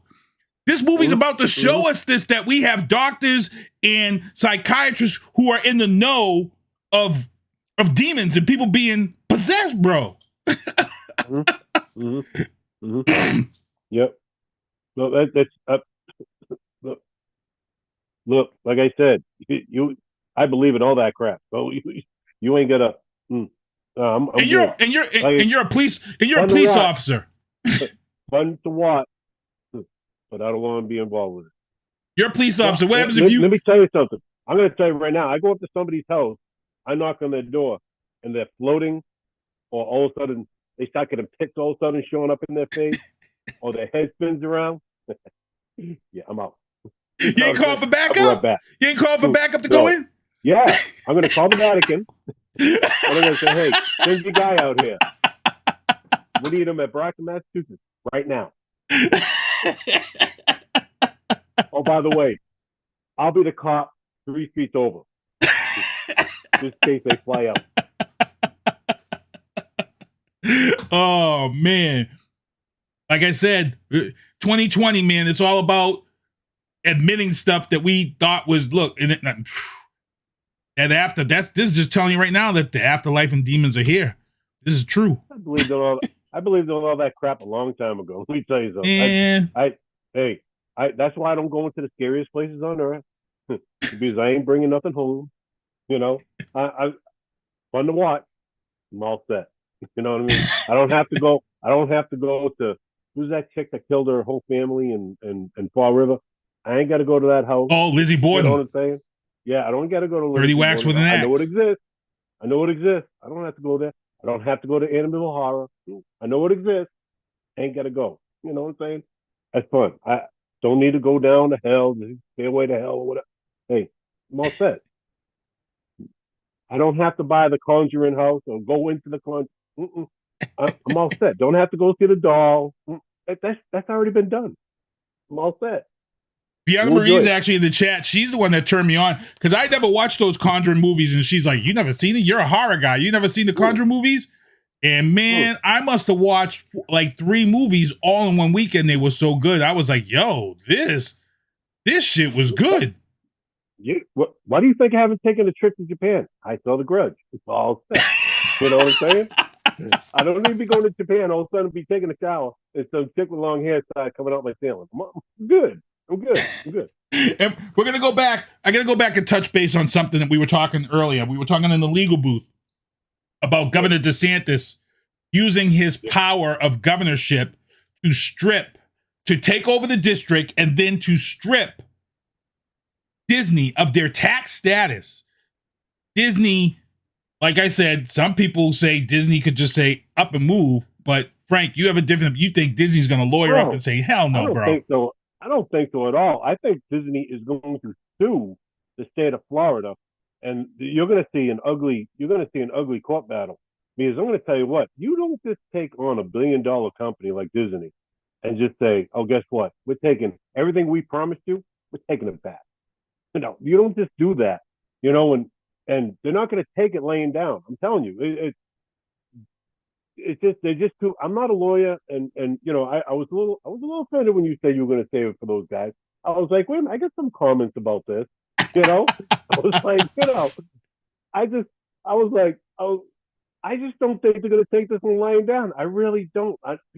They have too much to lose. They're not just going to up. They're not. Disney in Florida isn't just all of a sudden going to close and say, oh well, we're out of business. No, either the people are going to have to pay because now they're going to pay higher if they lose. But you're going to see this go to court. You're going to see Disney sue the state of Florida, and I can't wait to see what happens there. I hope Disney wins because it's like you said, it's pettiness. This was done out of belief. We can't have our own beliefs now. So I'll be interested to see how this one all plays out. And like I said, I'm going to talk to the guys next week, the legal guys, and see what they have to say. I know R-Squid was already in the chat about it. He already gave his opinion as soon as it came down. But I want these guys to say it live on the show next Tuesday night, because we're definitely going to get into this one. Because when I heard the story, I was like, damn, that's kind of feeling, that's petty. Well, definitely. And I mean, it was coming. You knew it was going to happen because it's been out there that it was going to happen. I would. Did you see the press conference? Did you see the smug look on his face when he signed the bill too? Yeah, I did. And he was like, I got you. No, you don't. Hate to say it, but no, you don't. You ain't got nothing. So you're gonna get ink all over your face. That's where you're gonna end up. Yeah, it could hurt. To be honest, I felt like his presidential advisors, if he's gonna run in 2024, I feel like that. He said, "Oh hell yeah, that's what I'm talking about. The Pope's exorcist." That would be Devin Sidney. The thing right there is that smugness. That's not good. That's completely out of line. When you're smug, you're taking things personal. You're taking it to a personal level, and you're forgetting that this is your job. You're a politician. You can't take things personal. And when you're trying to be smug and trying to, I'm gonna, poking the bear, you can't do that. I guess you can because you did, but it's gonna end up biting you at the end. And I hope it does. I really do. And I can't wait to see how this plays out because, like I said, Disney ain't taking this one laying down. They're a $1 billion company for a reason. They're not gonna take it. Yeah, and that's my feeling. So I felt like we wanted to get into this. In the sports booth, people, the pitch clock is here. Long live the pitch clock. They've been testing it in minor leagues. It's here in the pros. Here's what the funny thing is about the pitch clock. I was talking about this many years ago because I was saying they need to do something to speed the game up. Games were getting to the point where batters would come up and wait a pitcher out, or pitchers were waiting to wait guys out. And now your 2-hour game turned into, right now, is a 4 or 5 hour game. So now they've installed this pitch clock, and the Red Sox actually won because what it is the pitch clock is that if there's men on base, it's 15 seconds the batter has to get into the box with 8 seconds to go. If there's men on the base, it's 20 seconds for the batter to get into the batter's box. So there's no more sweating the pitcher out, and it keeps this game moving. Frank, you watched it this weekend. I see you were kind of shaking your head. Yeah. What are your thoughts? I love it because it speeds up the game. So that's the batter in the box and looking at the pitcher ready to take a pitch, and it kind of takes away the guys that have their little routines, So if you play sports and you're that type of guy that has that, like Nomar Garciaparra would never get in that bat. He'd be 3 strikes and he'd be done because he can't. Yeah, you get the automatic strike. So it's just, look, it's one of those things where be careful what you wish for. You know what I'm saying? If you're one of these guys that said baseball's kind of slow, it's kind of boring, I wish they speed the game up. Be careful what you wish for because, and they got to do something with that clock because you can barely see it. I was watching some preseason games. I call them my football coming out. I was watching some, grapefruit spring training, spring training, and I couldn't even see the clock. You know, I was like, oh my God, they got to do something with this clock. They got to change it up or something. But I don't know. It's new like anything else. You know, I'm sure when the play clock came about, you know, people were kind of like, I don't know if I like it or not. You know, so I don't know. We gotta play it out, feel it out, see how it goes. You know, and it's new, so I'm not a really big fan, but I am a fan of speeding the game along. So right. And it was getting to this point where, you know, it was just, they were just dragging it out with the stuff that they was doing. And I think the MLB put up with it long enough to finally say, hey, we got to take care of this and do this. Hold on here. Let me see. So if you're one of those guys that take a while to get ready, like, you know, Nomar Garcia Power, he would have to take his time out, because you can take a time out to get yourself ready to get into the box. I think you got one time out in that bat or something. Yeah. So, yep. You know. Yep. So, let me see here. Let's get in here. Boom. If you watch the XFL this weekend, we've got 3 undefeated teams left. 2 of those undefeated teams are going to match up this weekend. The DC Defenders will be taking on the Seattle Battlehawks. And the DC Defenders fans have been told that they will get their beer snake back. For those who don't know, I shared a clip of the game from 2 weeks ago when the security took away the DC Defenders beer snake. The reason what the beer snake is that every time somebody drinks their beer, you put the empty cup, and you create this beer snake. The DC Defender fans started this tradition 2 years ago when the XFL was back for XFL 2.0. The beer snake is so popular that they actually have the world's record for beer snake in the DC Defender. So they're getting it back. Security says they will be allowed to have the beer snake this weekend at the game, which is just going to pump the fans up. Because the Seattle Battlehawks are coming to town undefeated. They're both 2-0. But all eyes are going to be on how big are they going to get this beer snake this weekend. Because they've already hold the record. They already hold the record. So it's going to be interesting. I'm going to be tuning in. Have you watched any of the XFL games yet, Frank? I did. I haven't watched like beginning to end. I just, put it on and watch a few plays here and there. I like it. I like the XFL. Look, I'm not, I always said that, the NFL needs some feeder leagues, and they've got it now. For these kids that don't get a shot to make it to the NFL, they have something else to play in. So, that's, kind of like the USFL. I'm not a big fan of I'm not a big fan of the USFL for some reason. I'm trying to like it, but I was having a hard time with. I like the XFL. I like what the NFL. What they're doing. I like what they're doing, and I like how they're approaching to the game. So I like it. I do like it. I don't like the coaching Mike.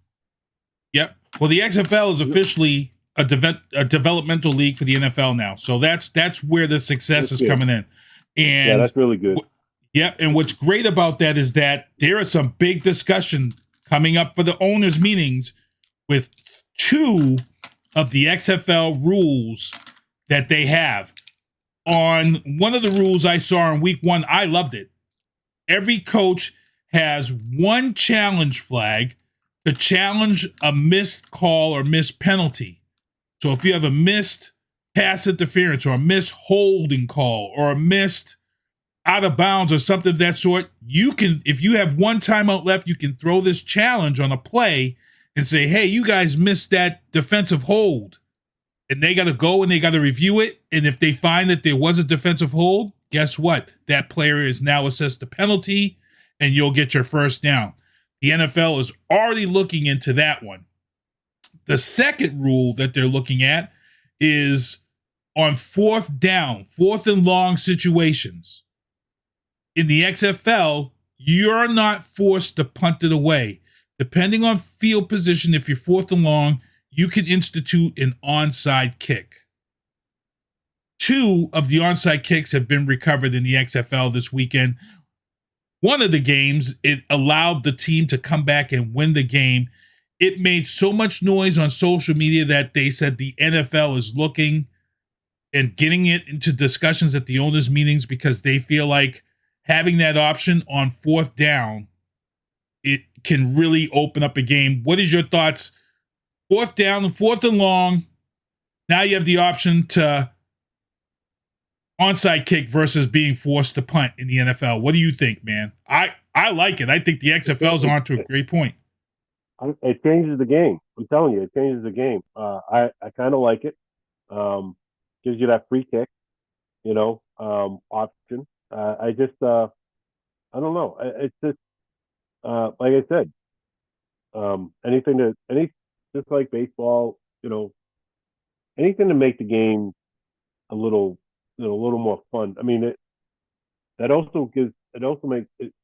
See, when I watch football, or I look at everything as like a coach's point of view, and I think being a coach and having that option would actually be kind of cool,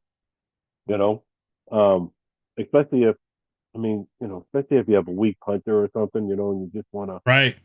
Or if the weather's bad, if you got bad weather conditions, or hey, let's try to keep it on the ground. Let's not get it into the air. Let's. I mean, I don't know. It's just, I don't know. It sounds like fun to me. Yeah. I don't know if it'd be used all that much, to be totally honest with you. Maybe in Buffalo, but I mean, it'd be interesting. Well, let's go back to Dallas, where their kicker missed four extra points. And you get into those fourth down situations where he was missing field goals and extra points. Now you're saying Dallas, well, let's try for this onside instead, and try to get the first down back for us. We might be able to get the ball back, and there you go, get a four new sets of downs, and So that's the talk, though. It's one of those wrinkles, it makes the game a lot more fun. You just sit there as a coach, and you're like, shit, what do we do? Let's figure it out. And what's weird for me watching these XFL games is the fact that the XFL is a developmental league for the NFL. Is the NFL's product is all over the XFL. When you watch XFL, there's all these mentions of the NFL. When Vince McMahon owned the XFL, they blackballed anybody even talking or speaking about the XFL. I'm watching the XFL games, and the former head of refereeing, Dean Blandino, is now the guy that's on XFL. He left the NFL and he's on XFL doing, the reports on what the refs doing. What I also like that the XFL has kept that I love to see in the NFL is the all access. They had an issue with audio this weekend, so they had to shut. One team didn't have audio, so they went and they shut the audio off on the other team and said, "Hey, you guys got to go with signals." That was awesome. That was awesome. I saw that. Saw it last year. Yep. And then one of the other ones I saw was you can't make contact on kickoffs until the guy has touched the ball. So in other words, you're waiting there for that ball to come down in 4 seconds while you got a safety on special teams mad as hell coming at you at 50 miles an hour. Yeah, that's not happening. I saw the way they lined up for kickoffs, and I was like, it's kind of weird, and then they were explaining the rule, and I'm like, well, that's kind of interesting. That actually, if you're talking about safety of the game, that's actually pretty interesting. It was fun to watch. I'm going to say right now, the XFL is fun to watch. It's going to lead to more broke tackles for touchdowns too on special teams, because now these guys don't have a jump on it. The guys are matching up right as you touch the ball. If you break that line and get that seam, you're gone. You're gone. If your guys are blocking the way they should block and get that hole open, you're gone. So that makes for an exciting point there. So if you haven't checked it out, people, XFL Week 3 is this week. The game to check out is going to be the Battlehawks against the DC Defenders, because they're both undefeated. The Seattle Battlehawks actually have Josh Gordon, who was on the Patriots. He was the Week 1 Offensive Player of the Week with 1 touchdown and 74 yards. So be sure to check them out. XFL, it's not bad. It's pretty good. Let's get into. It's not the XFL of old. So it isn't the. It's classy. It's about the game, and it's really for a true football fan and a coach. And I love it. I think They really do a good job with the game, and they put some wrinkles in there, which makes it interesting to watch. You're like, that could work, you know? Yeah, I've been rooting for Rod Woodson to win the game because I was a big fan of Rod Woodson. He's the coach of the Vipers, and they lost this past weekend. One of the guy who coaches for DC Defenders, they actually, when they came from behind and won, he had one of the best comments I ever heard a coach say.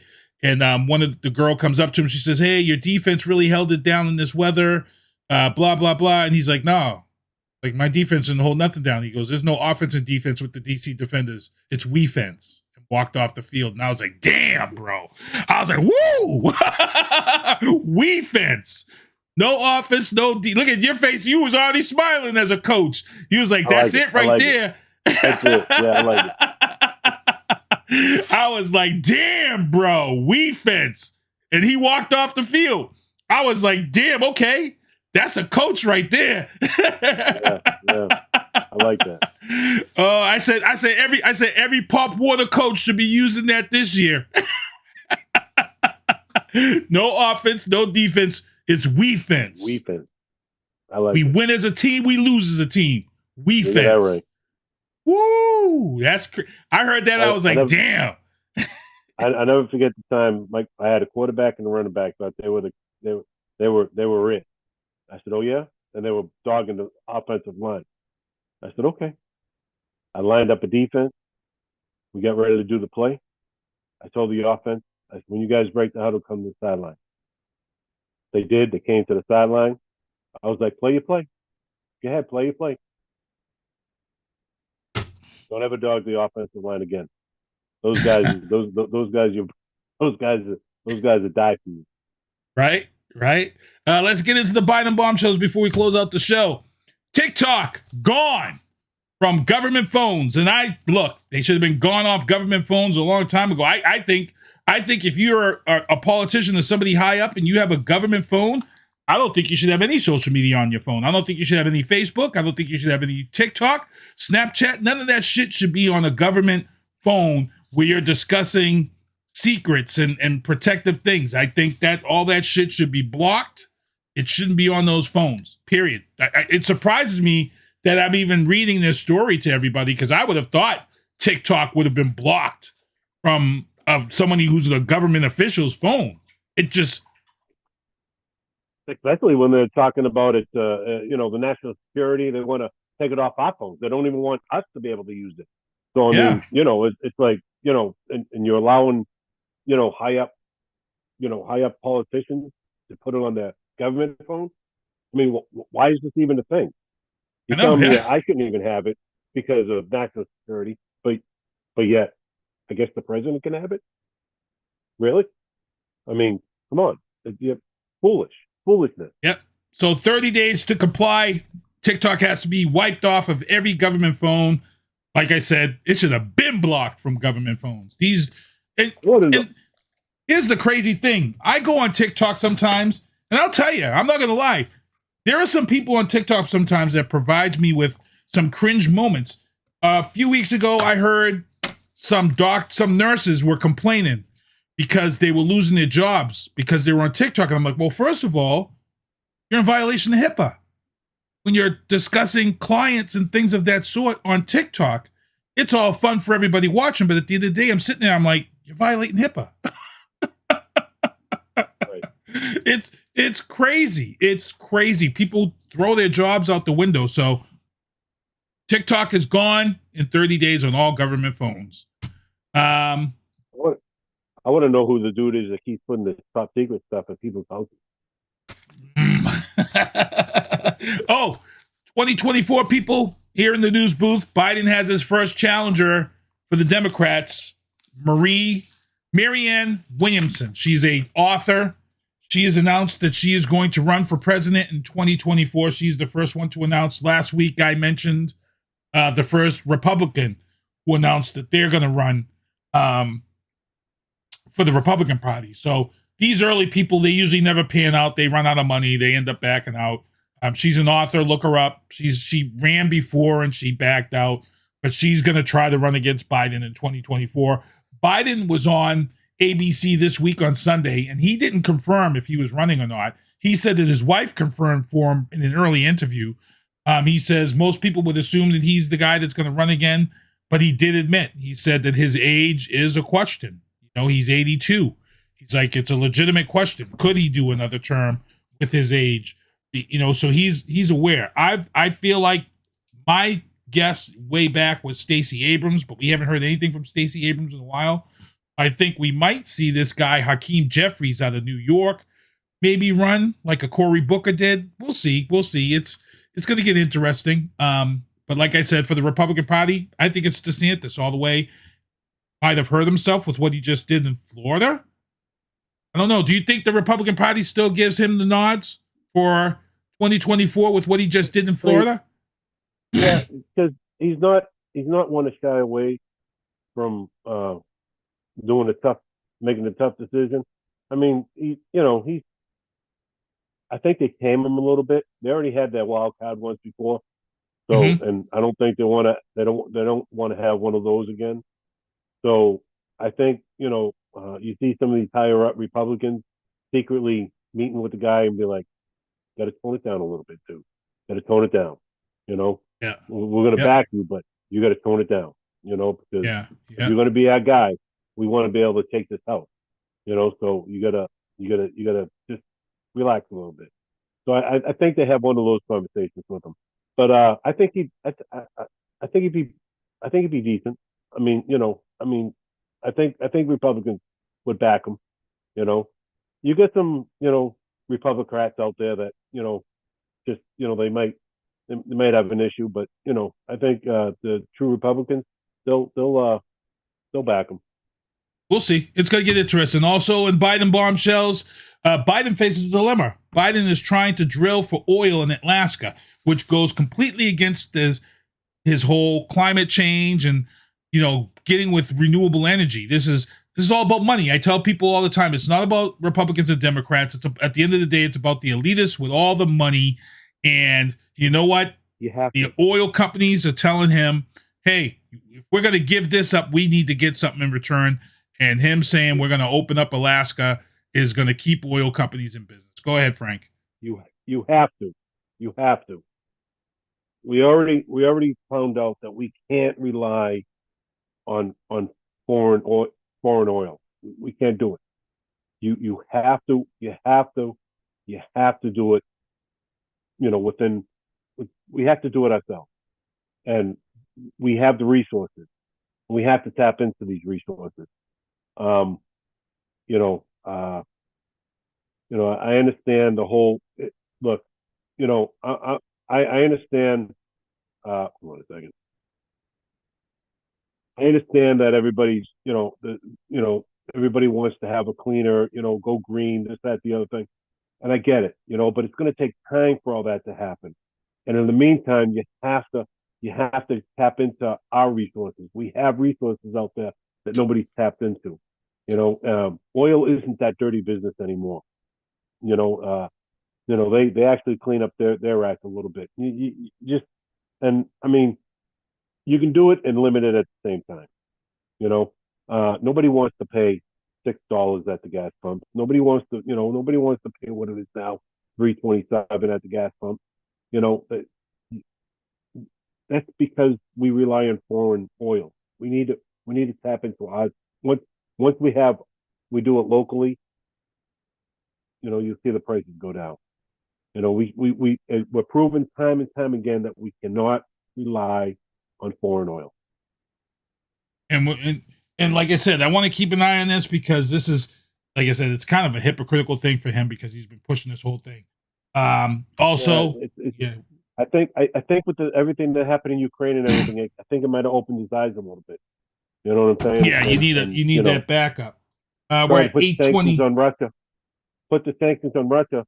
In Russia, we were getting oil from Russia, so it kind of put him in a no-win situation for that. So he had to do something.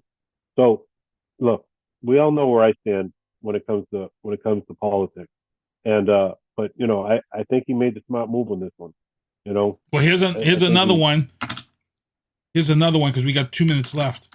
That I think people need to really pay attention to because they don't really see what's going on. They've been beating him up over this stuff.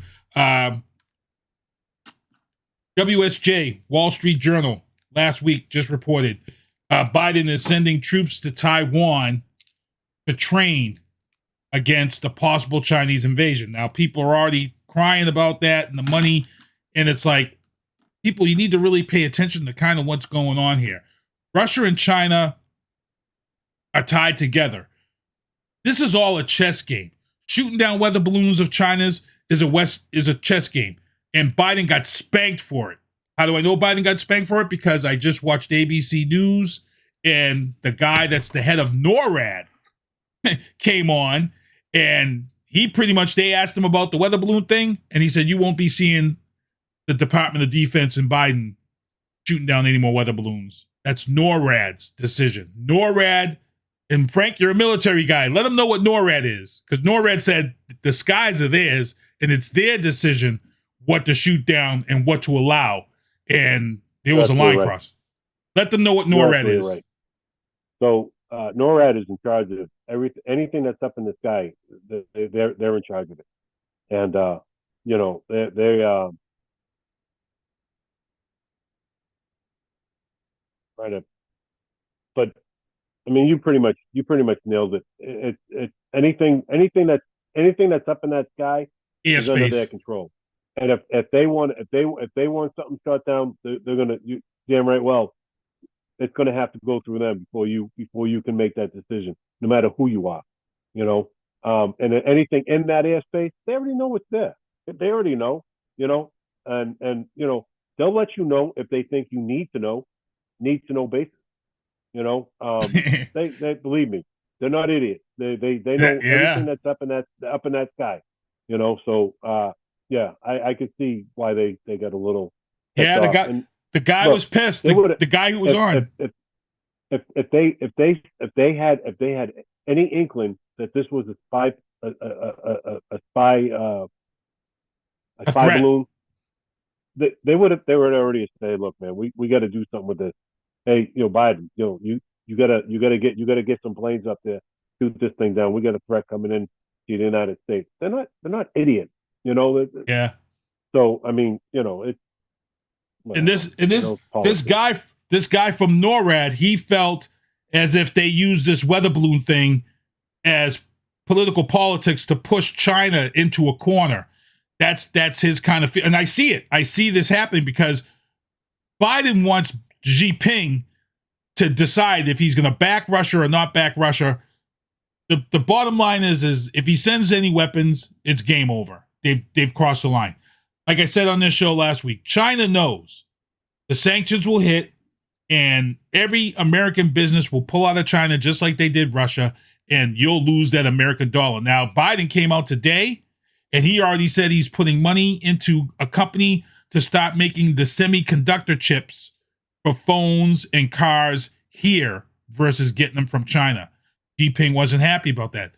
That's another chess game. That's just Xi Jinping saying, already, shit, how much money are we going to lose if America goes back to making their own semiconductor chips?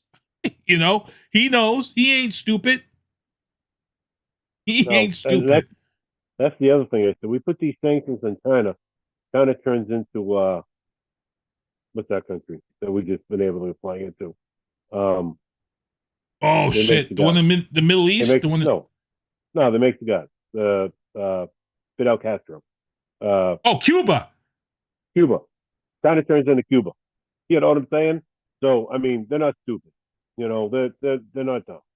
You know, politics at its best, right here. You'll see. You know, I just trying to back. See, the problem is the communists, and so you know people have a hard time with because we think differently because we're capitalists, we're not communists, and we're a democracy where they're not, you know. So people have a hard time realizing what's going on over there, and you know, I mean, these other countries are controlled by their government. We're not, you know, in a certain sense, you know. So I mean, you know, we do pick who we want to represent us in government, whether they do a good job or not. another story for another day. But right. You know, it's you know, I don't we have to watch out for everything. Everything out there is a threat nowadays, and we got to watch out for everything. And some people have nothing to lose, and they're not worried about the ramifications. And that's just the truth. We're talking about China. You're going back to the whole movie thing. One of those kids that went out into the mountains and they had to defend their land. It was the '80s, the Red Dawn. Red Dawn. Wolverines. Going back to talk about the whole movie thing. I don't know. It's just everything's a threat nowadays, and the military's got to be ready. And it's just we got to be ready for everything. Yeah, exactly. So we're at 8:30. Those are the guys who support the show. Check out my beanies right here. Thank you, pretty much everybody. Boom. Check those beanies out. Also, the shows I produce. Also, today, Steve Rita flag giveaway. I actually got to tally it up and see who it is that's going to win this flag giveaway. There was actually a church that was nominated. Mount Moriah Messiah Baptist Church was nominated. If they got the most, then they're going to be the winners. If not, I know I put in for Mario Lamar, but we'll see. And I'll be announcing the winner on my Facebook page through the booth website to see who Steve Rita will be making a flag for Black History Month. Also, March 3rd, Strength in Numbers event. That's this weekend. Infamous Ma was here. She was on the show. She's performing at this event. Check her out. Also, the 14th annual Food Drive Dance Party, April 15th, featuring Booty Vortex, Boston's best disco funk band. April 15th, Sons of Italy in Quincy, Mass. It's a $25 donation. Please bring a canned good item to this event. It's for a good cause. Also, there it is, Kimberly Ann, Empowerment Photography. Photo shoot was this past weekend. As you guys can see, Viana Marie featured on here. And also, there's 2 other models, but check out Kimberly Ann, Empowerment Photography. And again, I want to thank everybody for tuning into the show, hanging out with us tonight. Z-Man, King J was on with us. And Z-Man, you want to say your goodbyes before we get out of here? I just want to say thank you for allowing me to come back and do the show with you. This is a lot of fun. I enjoy being here. I enjoy doing the show. This is it's incredible what you've been doing with the show since we started it, and you just kept it going, and it's fun to watch, fun to listen to, and hey, welcome to the 21st century. Now we're on the computer. So, big ups to you, Keith, for keeping this thing going, because it's a lot of fun, and it's fun to have these old guys like me to be able to come back and join you every so often on the show and just bring that old time vibe back, and have a little bit of fun. It's nice, and my dog is trying to get in here. Yeah, I thought, yeah. I was going to say something, but I was trying to. I like the Brockton Bearworks background. So, so thank you, man. Thank you, and I just want to thank everybody that listens, that watches. I know there's going to be tons of people that's going to watch this after, and I'm going to thank you also for watching it and enjoying it. And this is a lot of work that goes into it, and Keith brought it to the next level. So, Sinister One, sorry. So just. It's there's a lot of work that goes into this show. I know it's a lot of fun and games when we do it, but you're doing a hell of a job, and I want to thank everybody for supporting. So it's awesome. Thank you. Thank you, man. Thank you for the words. Again, yeah, I'll be on tomorrow night. I'll be producing Drafting the Circuits, which is now video. And look, Drafting the Circuits got crazy. Drafting the Circuits for the longest time has been an audio podcast. We decided to bring it to video.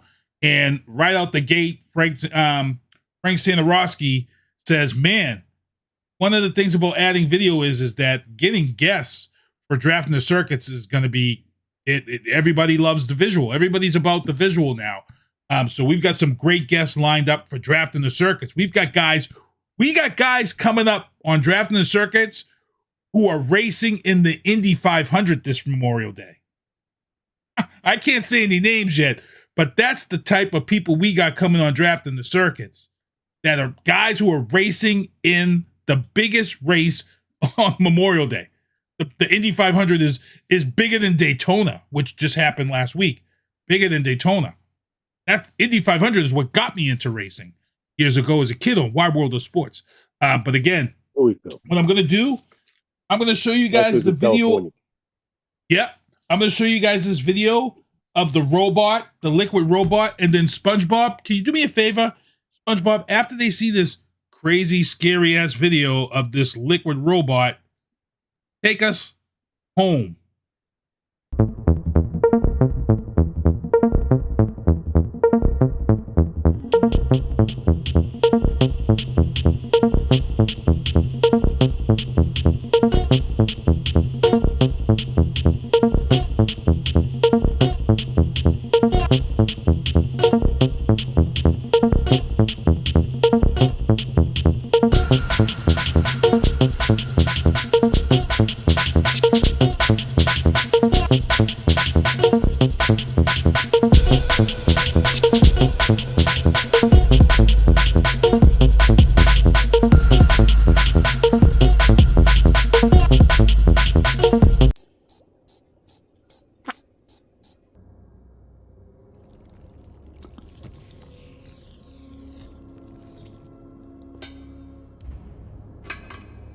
Jesus!